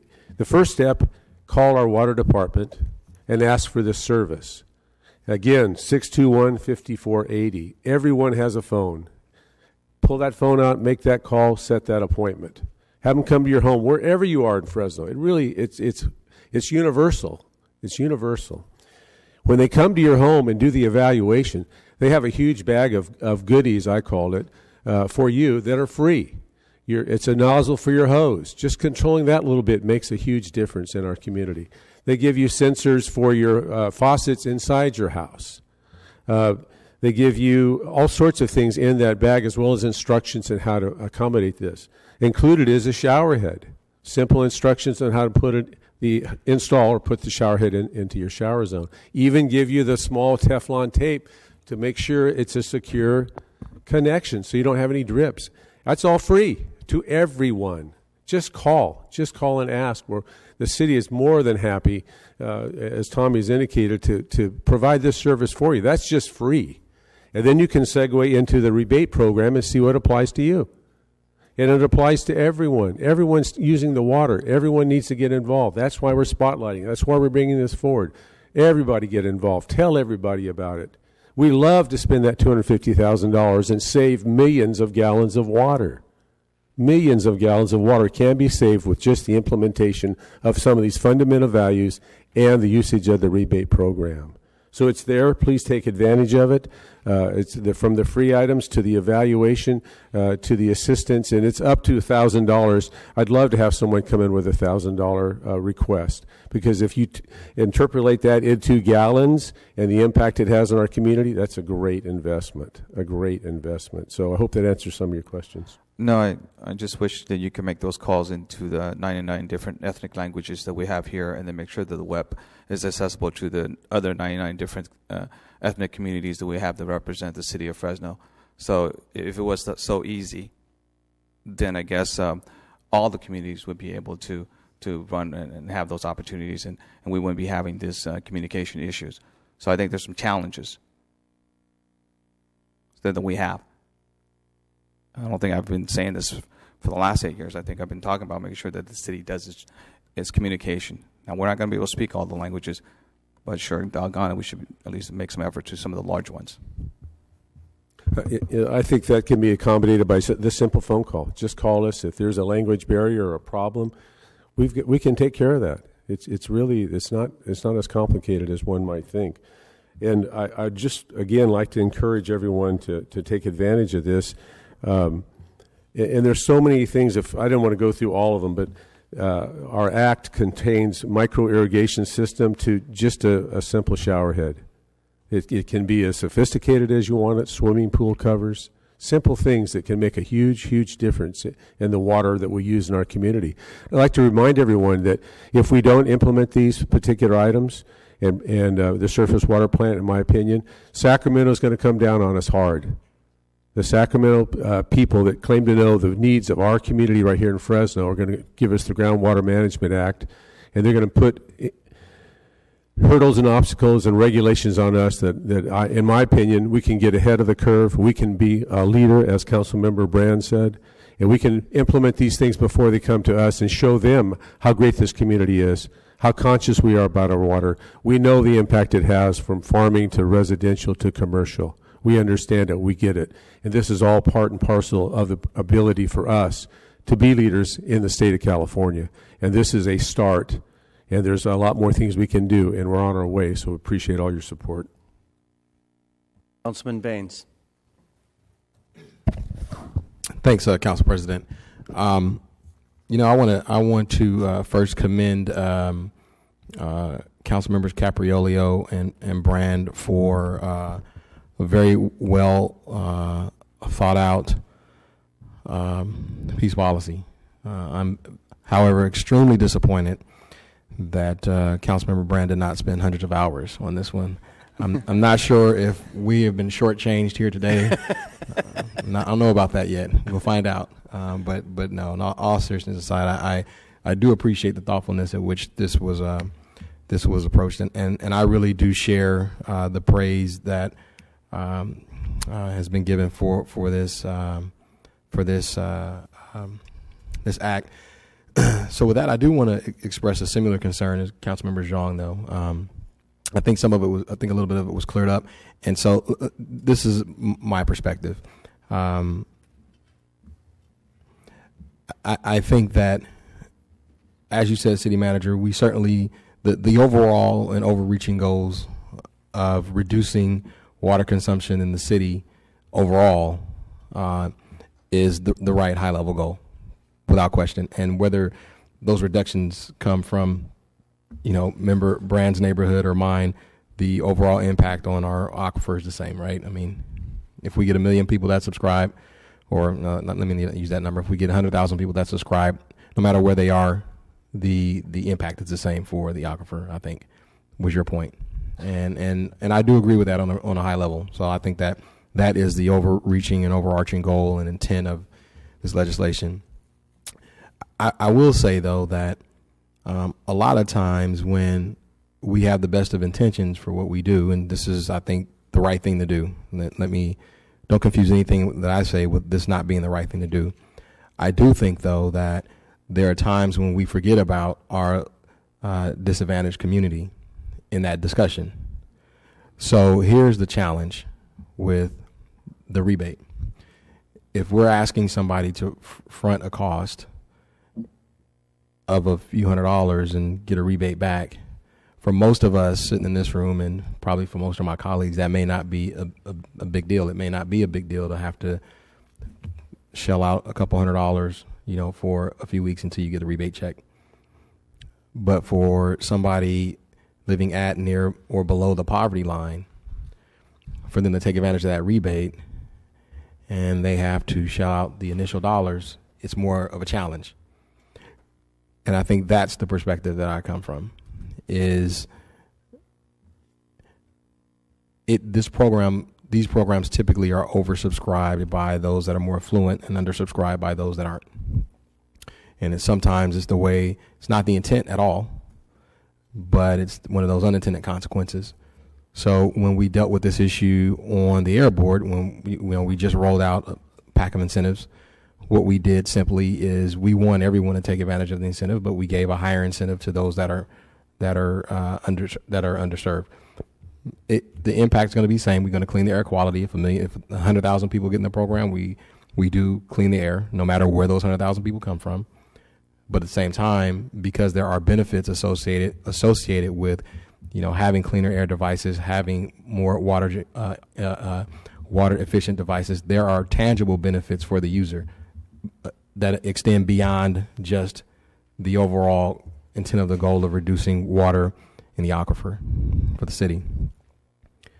So I think that Councilmember Zhang's questions were spot on in the fact of how are we contemplating making sure that we don't leave behind certain communities. And that's a very fair question. And I don't think it's the intent of either Member Capriolio or Member Brand to do that. because I know you both very well, so I know that that's not at all the intent. I just think that we should think about how we're going to do this in this policy. Is there a way to Tommy? I forget what time. Oh, Tommy mentioned that you guys are doing the study on to see how these dollars are going to be spent, where the incentive dollars are going to be spent, and I think we should be doing that. But I think we should really be sensitive to if we notice heavy oversubscriptions, or if we're projecting heavy oversubscriptions to more affluent communities and leaving behind communities in poverty. That's not the intent of what we're trying to accomplish here. We really do want an equitable program. So whether Member Brand or Member Capriolio, any thoughts on what we could do or direction we want to give staff to consider? Let me. I've got a couple, and I hear you guys loud and clear. And I've got a couple of ideas that I want to run through with Tommy as well as with the city attorney. We would have to identify a funding source that is outside the ratepayer, because we'd be tripping ourselves up over a Prop 218 because we're subsidizing one group over another. But I've got a couple of ideas, and why don't you give us 45 days, maybe less, to come back with some revisions to our rebate program for your consideration that would include a way to augment our rebate program with another source other than ratepayer dollars. No, that's absolutely. And you know what, Bruce? I'm glad you mentioned that, because we have to do that anyway.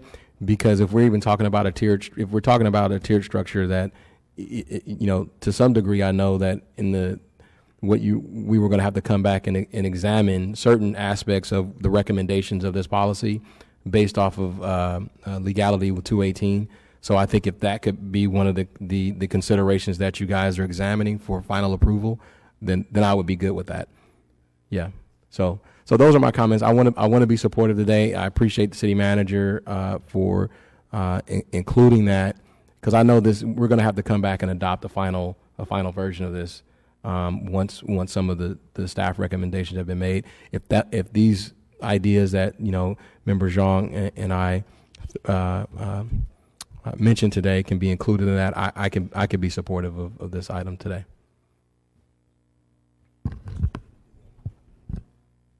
Councilman Olivier. Councilman Brand. I'll keep it brief. Just to address some of the issues raised by Member Zhang.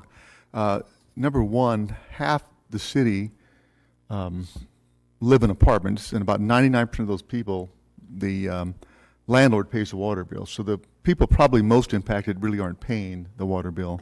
For those other people that you mentioned, that low-income people that need help, I specifically looked at that area when I looked at equalizing the payment structure on even installments. Number one, asking to examine a tiered structure in the future. Number two, and to look at the baseline low income. And the city manager mentioned by Prop 218 we cannot use ratepayer money, but there are like insurance funds that we have out there, even potentially general funds that could be legally applied, and not just a decision that we're going to have to make, a policy decision sometime in the future. But I wanted to just introduce those concepts so we all have, because these were things that were raised earlier or a year ago in the debate. So this was kind of a follow-up to that. And Prop 218 is pure egalitarianism. It's everybody is the same. I don't care where you live in north, south, $1 million home, a $50,000 home, we're all the same. And everything is done that way. And that's not necessarily fair, but that is how the law is written. So I tried to find some innovative ways here to get around that. I think we have the discussion going. Tommy and Bruce are looking at that. And then my goal is that we'll come back here within a short period of time and finalize those. And hopefully we'll find solutions that the final product is better and that the city of Fresno is known as a leader, not at the bottom of the list, but the top of the list. That's where we need to go. And that's what we're trying to do here. Thank you. All right, we have a clear screen. We have a motion and a second from the beginning of the presentation. So with the screen clear, let's vote. All in favor? Aye. All opposed? Motion passes 7-0. Congratulations, Councilman. All right, now we are on to City Council Item 3A, on our agenda. So, Ginger, are you going to pull these things down right now or just leave them up there? Okay, cool. Thank you.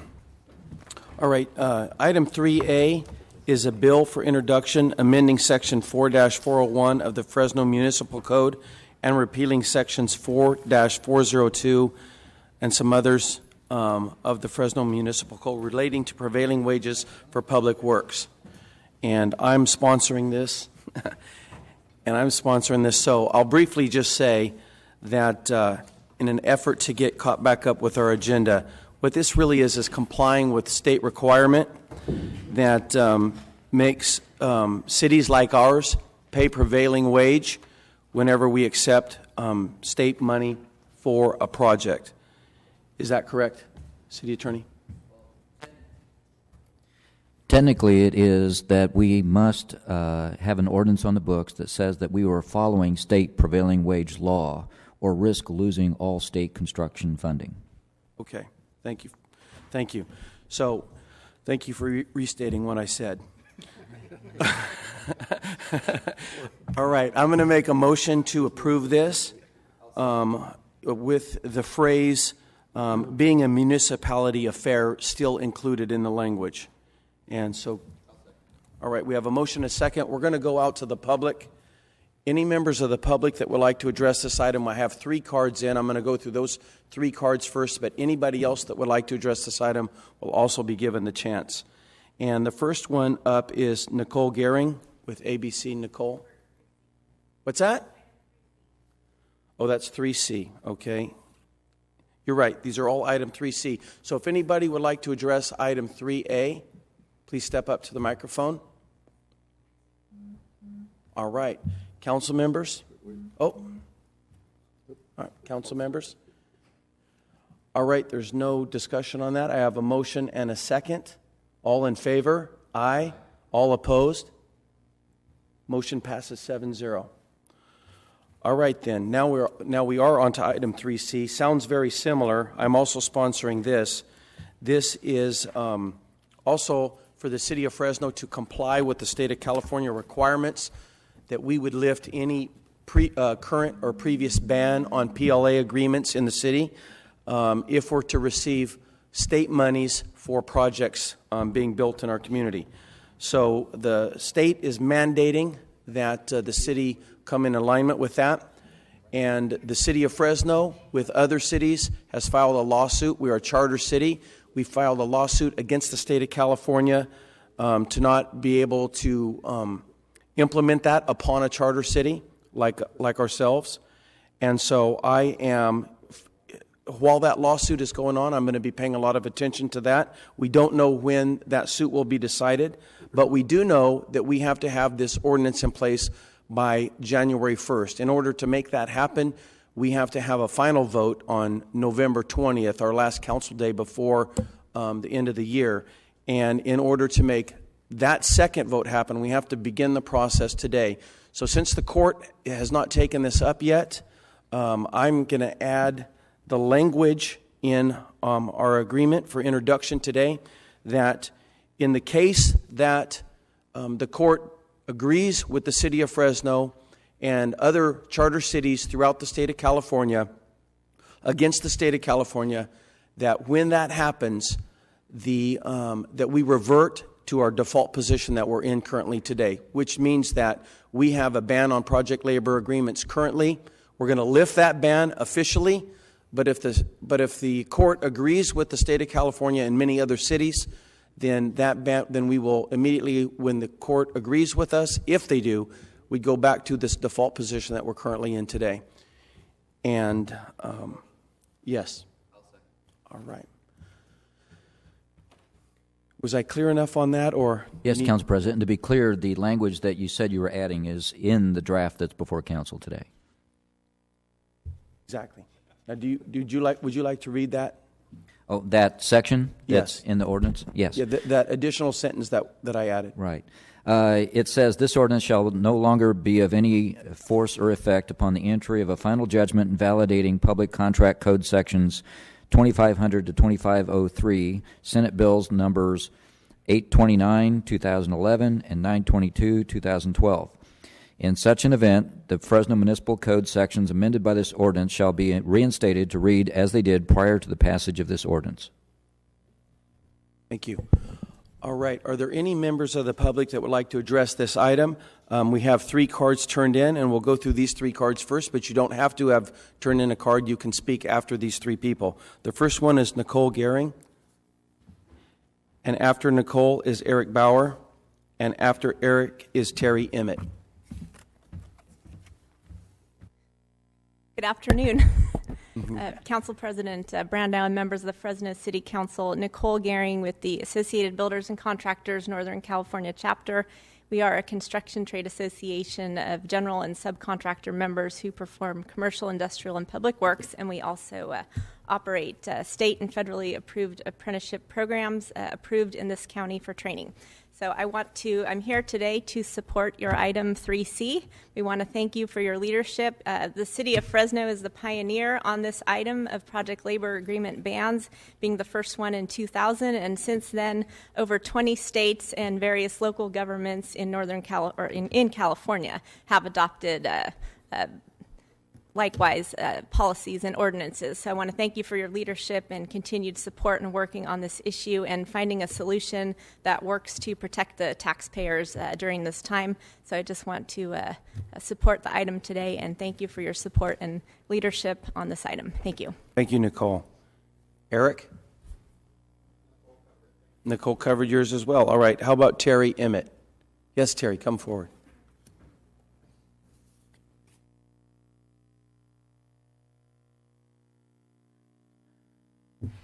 Council members, thank you. I'm Terry Emmett. I'm the president of Dave Christian Construction. We are an earthwork and asphalt paving company here in Fresno. We've been established since 1959, and we have done numerous projects for the city of Fresno. We are an open shop contractor, which means we are not signatory to any labor unions. And I just want to say that I'm here in support of item 3C. And I want to thank you very much for your time on this matter. Thanks, Terry. Are there any other members of the public that would like to address this item? All right, we'll come back up to council. Councilman Baines. Thanks, Council President. I won't make my comments very long. I think that my colleagues certainly know how I feel. I'll make a few comments for the record. So I won't be supportive of this item today, and it really is because of the additional reversionary language. So I received a lot of letters about this from various organizations. I don't know all of them. But what strikes me is that there's a common theme to the language where it says that a ban somehow constitutes fair and open competition ordinances. I don't even know. Listen, that must be must be tongue-in-cheek comments, because bans by default are not fair and open. So I think that from the perspective of this council member, we should allow this situation to work its way through the courts. The courts will ultimately decide what the proper direction for the state is. And then this council always has the opportunity to come back and revisit the fair and open language of the ban. So for those reasons, I won't be supportive. I can't believe a council, and someone said there are 20 other cities in this state, which is remarkable, that they would ban a particular form of competition from the marketplace. So I can't be supportive, Council President, for those reasons. You know that I've shared them with you all. I think this is a much larger discussion than this item today, but we're not prepared to have it. But maybe we will in the future. Maybe we should this council really should revisit the idea of a ban separately. I've given a lot of thought to that because for the life of me, I really do need it explained to me in more detail why we think a ban is the right thing. I would be against requiring PLAs. I think that's wrong too. I don't think there should be a requirement on either end. I think that the market should drive the discussion. And if an organization desires to do a PLA, they should be fully within their rights to do it. If at some point policymakers or the city decides it wants to have one for a particular project, they should be free to do that. And the idea that we don't allow that discussion to happen is just short of un-American to me. So anyhow, for that, I won't be able to be supportive, and maybe we'll discuss it in more detail in the future. Thank you, Councilman Baines. Any other council members? Councilman Brand. Just a point of clarification. The first item simply removes the ban, correct? The first item, 3A? The one we're on right now. Oh, yeah. The one that we're on right now, it does fall in line with the state of California's requirement that we lift the ban if we're to receive state money for projects in Fresno. However, it says if we prevail in the lawsuit that we're included in, that we go back to the position that we currently hold. Well, that's not in the second one. That's in this one. Yeah, that's in this one. Okay, thank you. Anybody else? All right, we have a motion and a second by Councilman Olivier. All in favor? Aye. All opposed? Motion. Sal, did you vote? Okay. All motion passes 5-2 with Councilman Baines and Zhang voting no. Thank you. Now we are going to move to the to a couple of timed items, which are way over time. But we're going to start with the 10 a.m. timed item, a workshop regarding public art.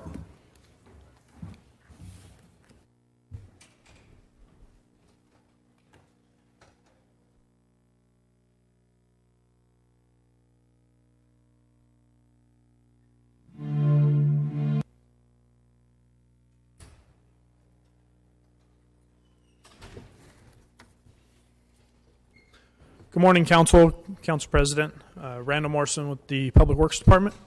This morning, staff brings to you a workshop presentation on public art. With the presentation, we'd like to highlight the efforts we are going through on the Fulton Mall reconstruction project to restore the artwork, reach out to the artists and their heirs. Also going to highlight the exceptional collection of public art that the city of Fresno has. We've asked Linda Cano from Axis Art Consulting to present the workshop this morning. Linda has played a huge role in the project in providing her expertise in the field and just helping reach out to the artists and the heirs. And with that, I'd like to ask Linda to come up here.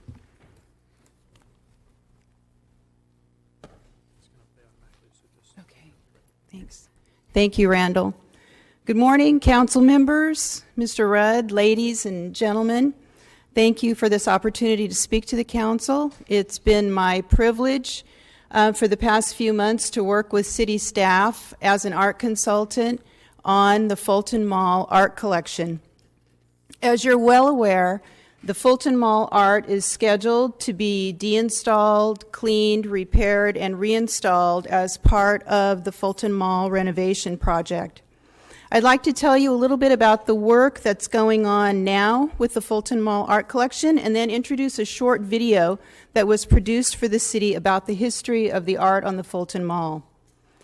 First of all, there are two art laws that have affected the process of deinstalling, conserving, and reinstalling the Fulton Mall art. The first is a state law, and it's the California Art Preservation Act, known as CAPA. And the second is a federal law, the Visual Artists' Rights Act, or VERA. These are the primary U.S. laws on the subject of an artist's moral rights.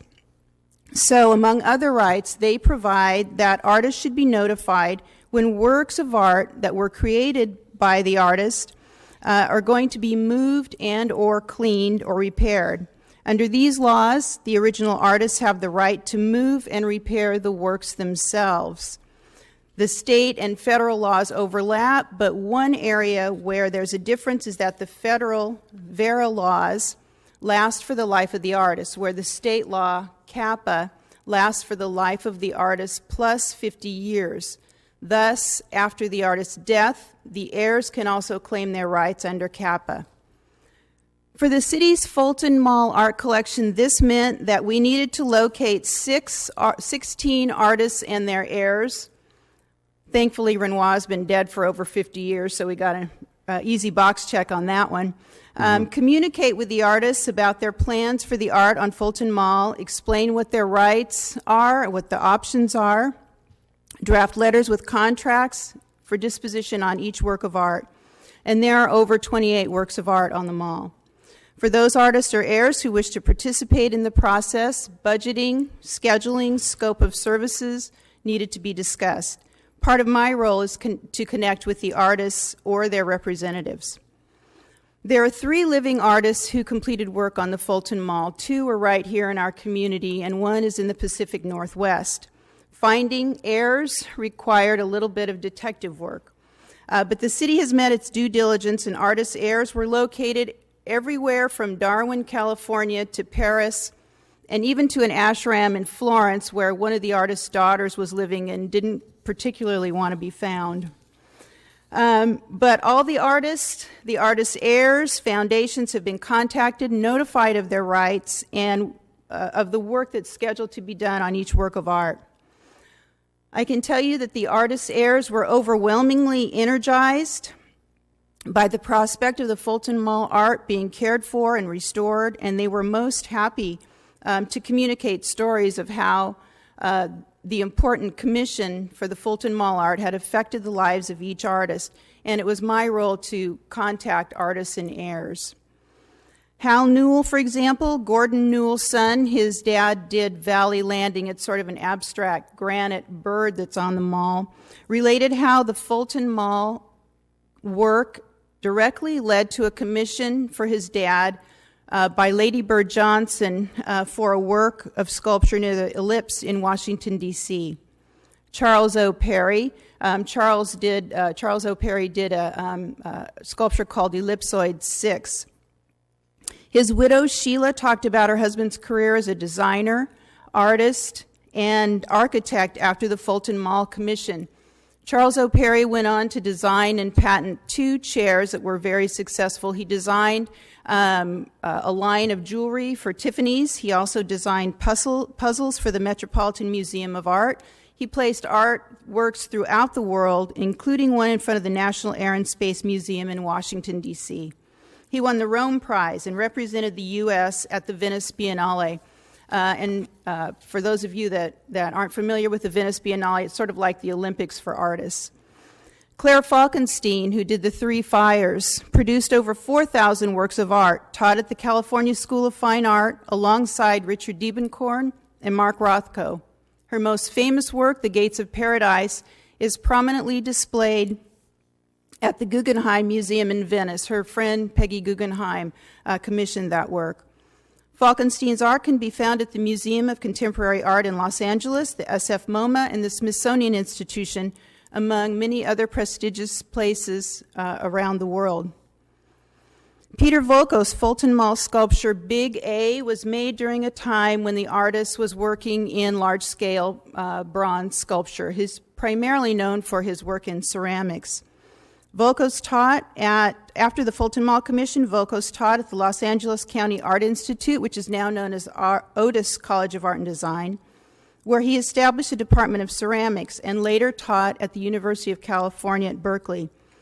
Volkos went on to become, according to some, one of the most significant sculptors of the 20th century. His work can be found at the Metropolitan Museum of Art, also at the Museum of Modern Art, both in New York, the Smithsonian Institution, and also at the Victoria and Albert Museum in London. During the Fulton Mall reconstruction project, each work of art will be cleaned and repaired using the highest conservation standards, and each will be reinstalled in its new position along Fulton Street as close to the sculpture's original position as possible.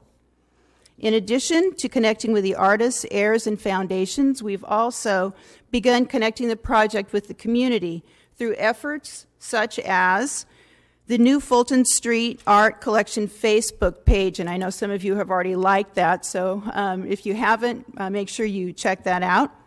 And an ad hoc Fulton Street Art Advisory Committee consisting of representatives from the Downtown Fresno Partnership and other leaders from the arts and culture community. A website is planned where each piece will be individually showcased with information about each artist and also information about the city's collection in general. These efforts, in addition, a video has been produced for the city, and it gives a brief history of the mall collection. I'd like to show that to you in just a couple of minutes.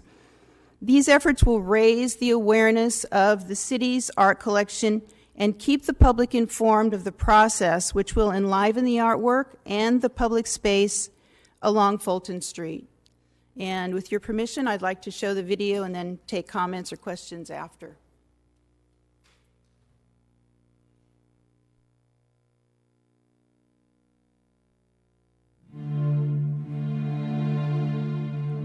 Imagine a place where public spaces are alive and vibrant with great works of art accessible to all, where art shapes a collective identity, drives urban revitalization, and spurs economic development, where sculptures, fountains, and murals set the stage for community performances, events, and cultural celebrations, where art by emerging and local artists stands side by side with works by internationally renowned artists like Calder, Volkos, Falkenstein, and Renoir, where public art honors a community's diversity, creative energy, and unique character.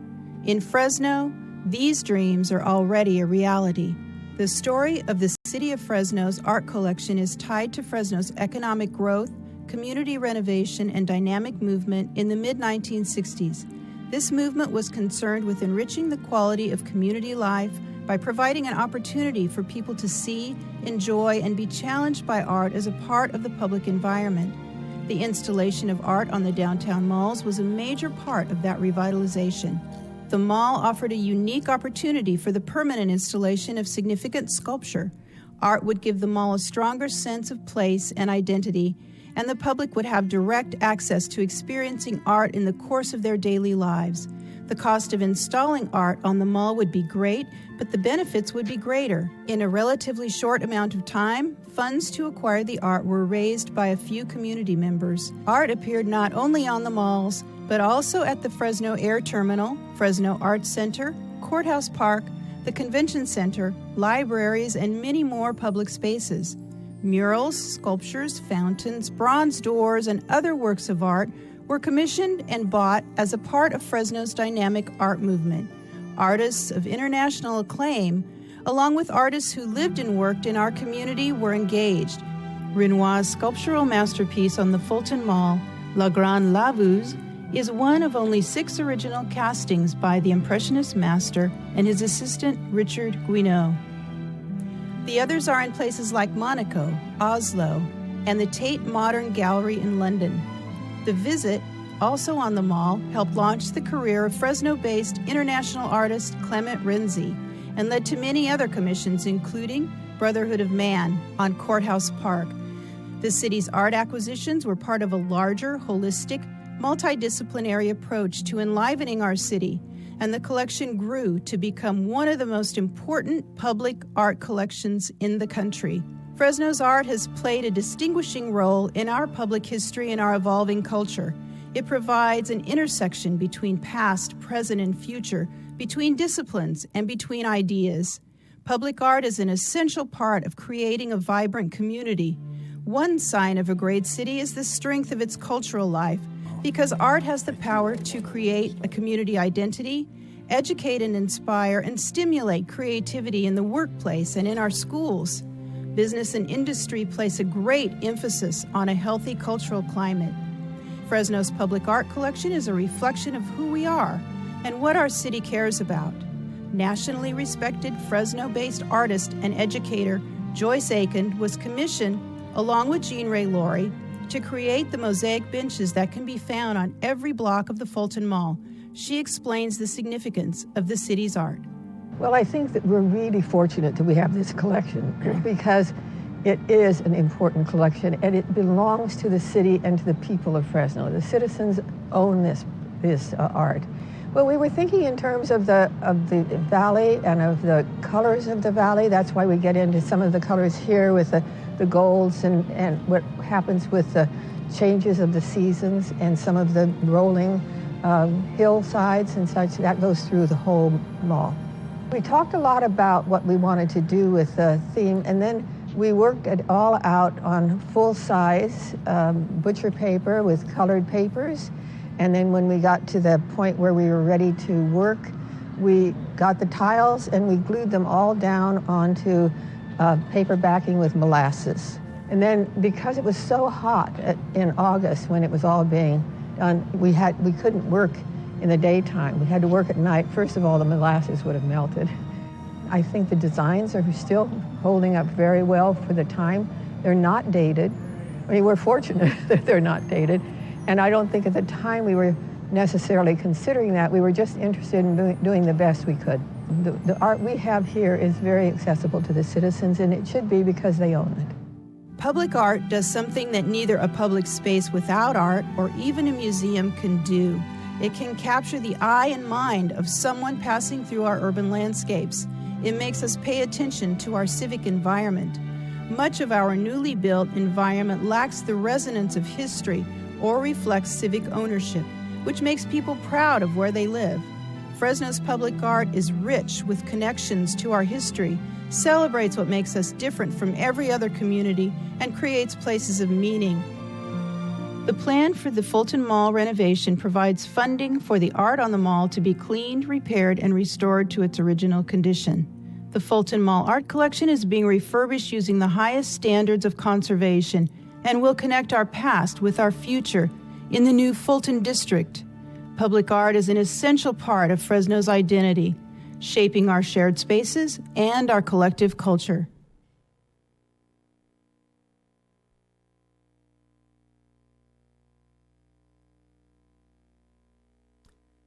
Welcome your comments, questions.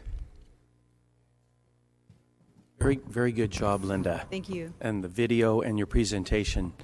So on workshops, we don't normally go out to the public, and we're going to keep it up at council today. So Councilman Capriolo, you're up first. Thank you, Council President. Excellent presentation. Thank you very much. Really put it into focus. I was hoping that the stories that you had about the artists could be incorporated into the art some way. A friend of mine has a collection, and then he has the piece in his book, and then he gives the story and the history. And it really adds so much dimension and dynamic to that piece of art.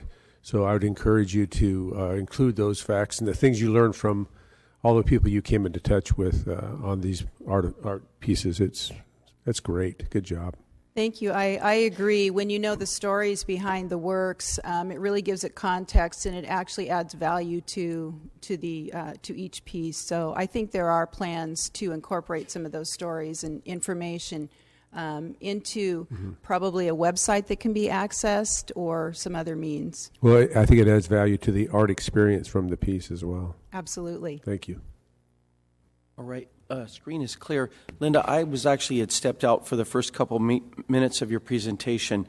And so you're dealing with the art that's on Fulton Street primarily, yes. Right? I noticed you touched on a few others around town, but mostly on Fulton Street. Yes. And so you're confident that things are being taken care of in our transition?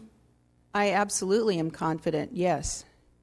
Because we get asked that at council from time to time in emails, and concerned citizens think that we're going to lose some of this art. But you're telling us as somebody that is heavily involved that Fresno is doing a good job to make sure that through this transition the art's taken care of.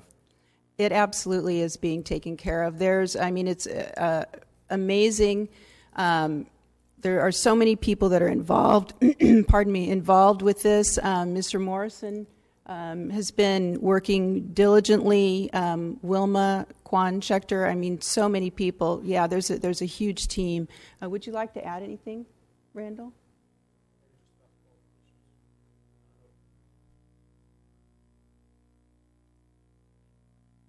Please. I think Linda mentioned this in her presentation, but the qualifications and requirements that we're laying out in our specifications for the conservators to follow and meet to work on this work is just, it's to the highest level. We're going to have well-qualified conservators restoring the artwork, taking care of it, making sure that there's supervision through the whole process, and it's going to be taken care of. And thank you both. Thank you very much for this wonderful presentation today. Thank you. My pleasure. All right.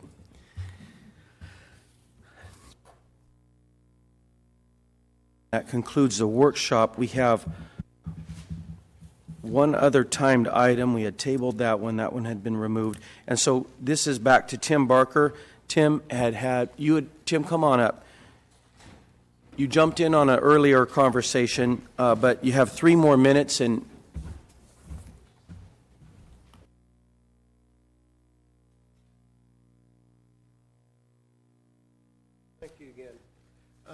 Let's see, I attended the 3 previous water forums.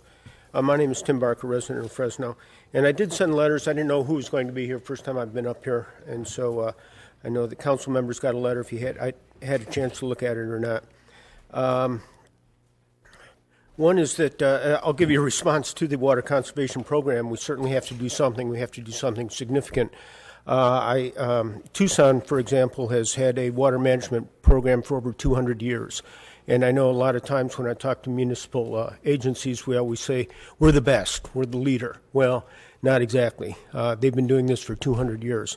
And when I did live there, it was that there was over 40 years ago, there were requirements for xeriscaping, hardscaping, and desertscaping for new developments.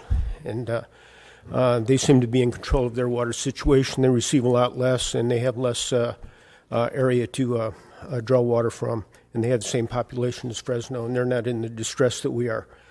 What I would say also with the water conservation, we do need it desperately, but there's a big picture. And this, rather than a patchwork approach to it, I would look at the big picture and see how everything pieces in together.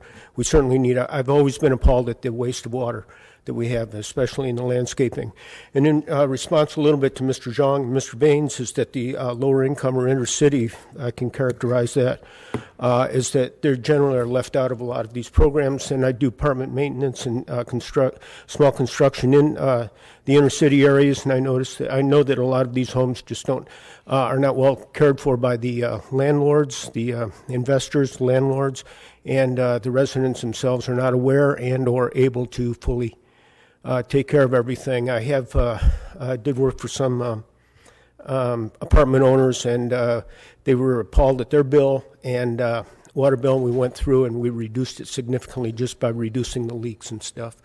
And so anyways, but I did have a large concern with the water plan from the city of Fresno, is that I had asked about that. Tommy has been really generous with his time in the past. I called to find out what happened to the last grant. They told me to talk to the Water Resources Board. Their response was, the city of Fresno has been little response. And they have a 1%, $110 million program for recycled water and pipelines that the city apparently does not want to avail. And we're content with a 5% bond. We're putting this on a bond at 5%. What happens on a bond is that the bondholder doesn't care how you spend it. The state has guidelines, and that's what they told me why municipalities prefer to not go to the state, that the bondholder is much easier to take the money from. Also, Prop 1A duplicates a lot of the same things on the master water plan. You know, again, this is that big picture, and we just can't keep pouring $100 million into this, $100 million into that, and it's available other places cheaper. So anyways, we need a comprehensive water picture, and what I'm looking at this point is a patchwork. Thank you. So anyways, thanks, Mr. Caprio-Oglio, for being at the meetings. I appreciate seeing your attention there. And also, I pretty much learned how to pronounce your name out of that. So, thank you. Hey, thanks, Tim. And Tim, really, thanks for attending those meetings. I think our last one's this upcoming Monday night. Is that correct? Yes? We have one more Monday night right here. And Councilman Capriolio, thank you for attending 100% attendance on those meetings, including this Monday night. Is that correct? All right, then. Thanks, Tim. We appreciate it. I understand. All right. Now we're going all the way back to general admin items. One's been removed, so we're starting with 2B. That's ID 14-488. Excuse me.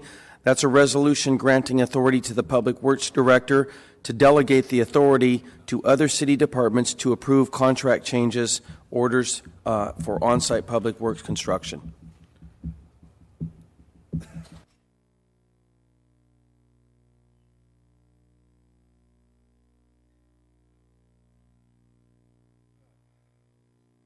Good morning. Sorry I'm late. Robert Anderson from the Public Works Department.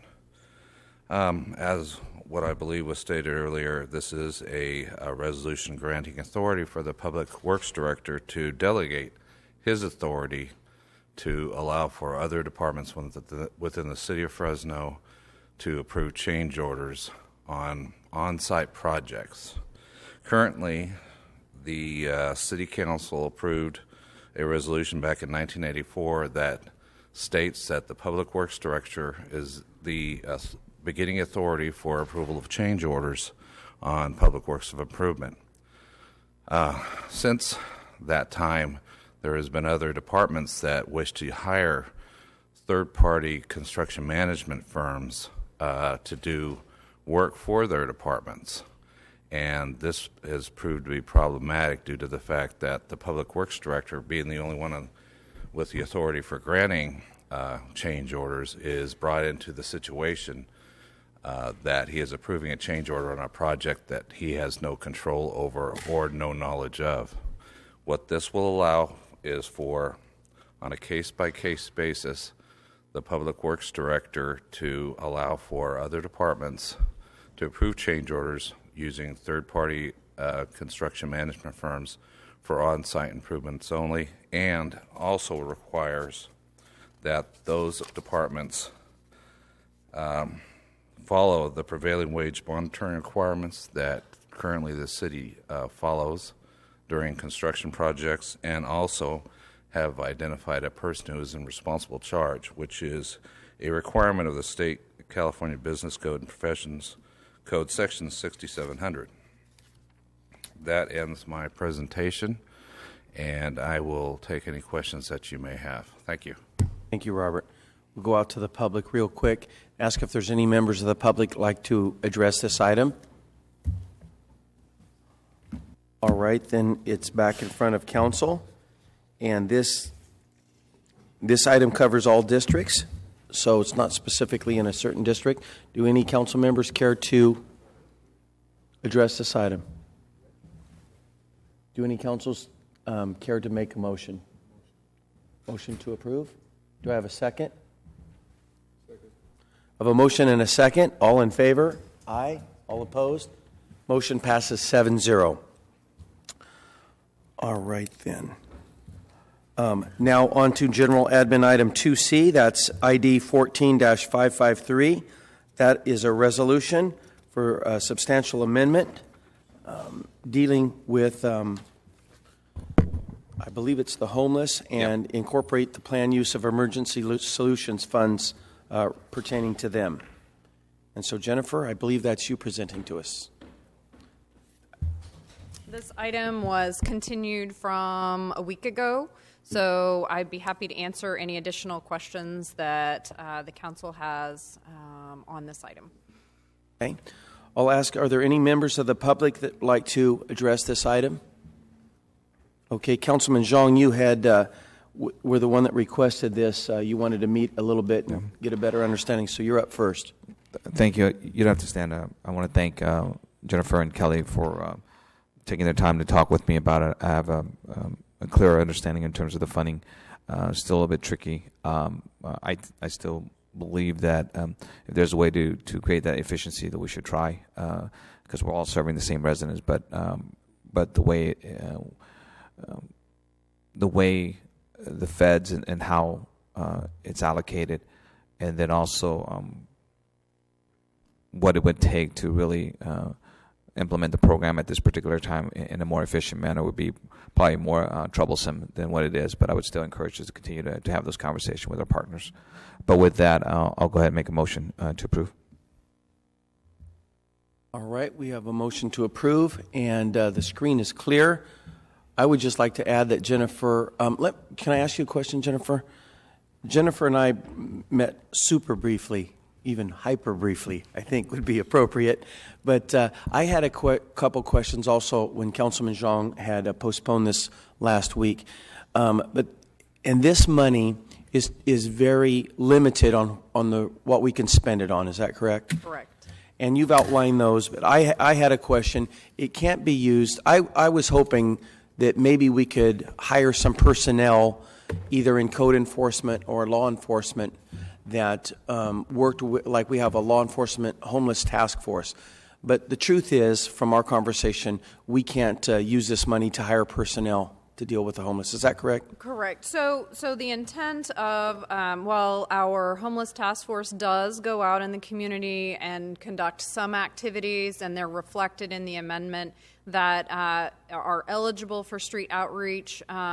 We included in the amendment for the purpose that it could potentially in the future be a match, a local match to the federal dollars, but direct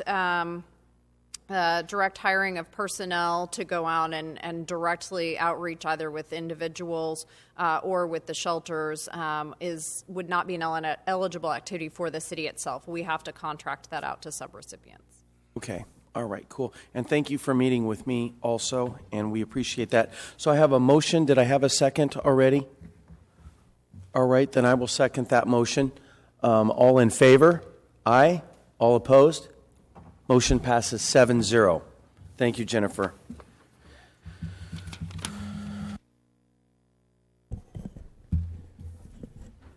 I believe, Ivana, we covered everything. All right. Do we have That's the conclusion of our council meeting. Thank you. Oh, yes. We do have time for the public to comment. So if there's any members of the public that wish to address any single item, this is the time for unscheduled communication. All right, then. I don't see anybody rushing forward, so I think we're concluded. Thank you.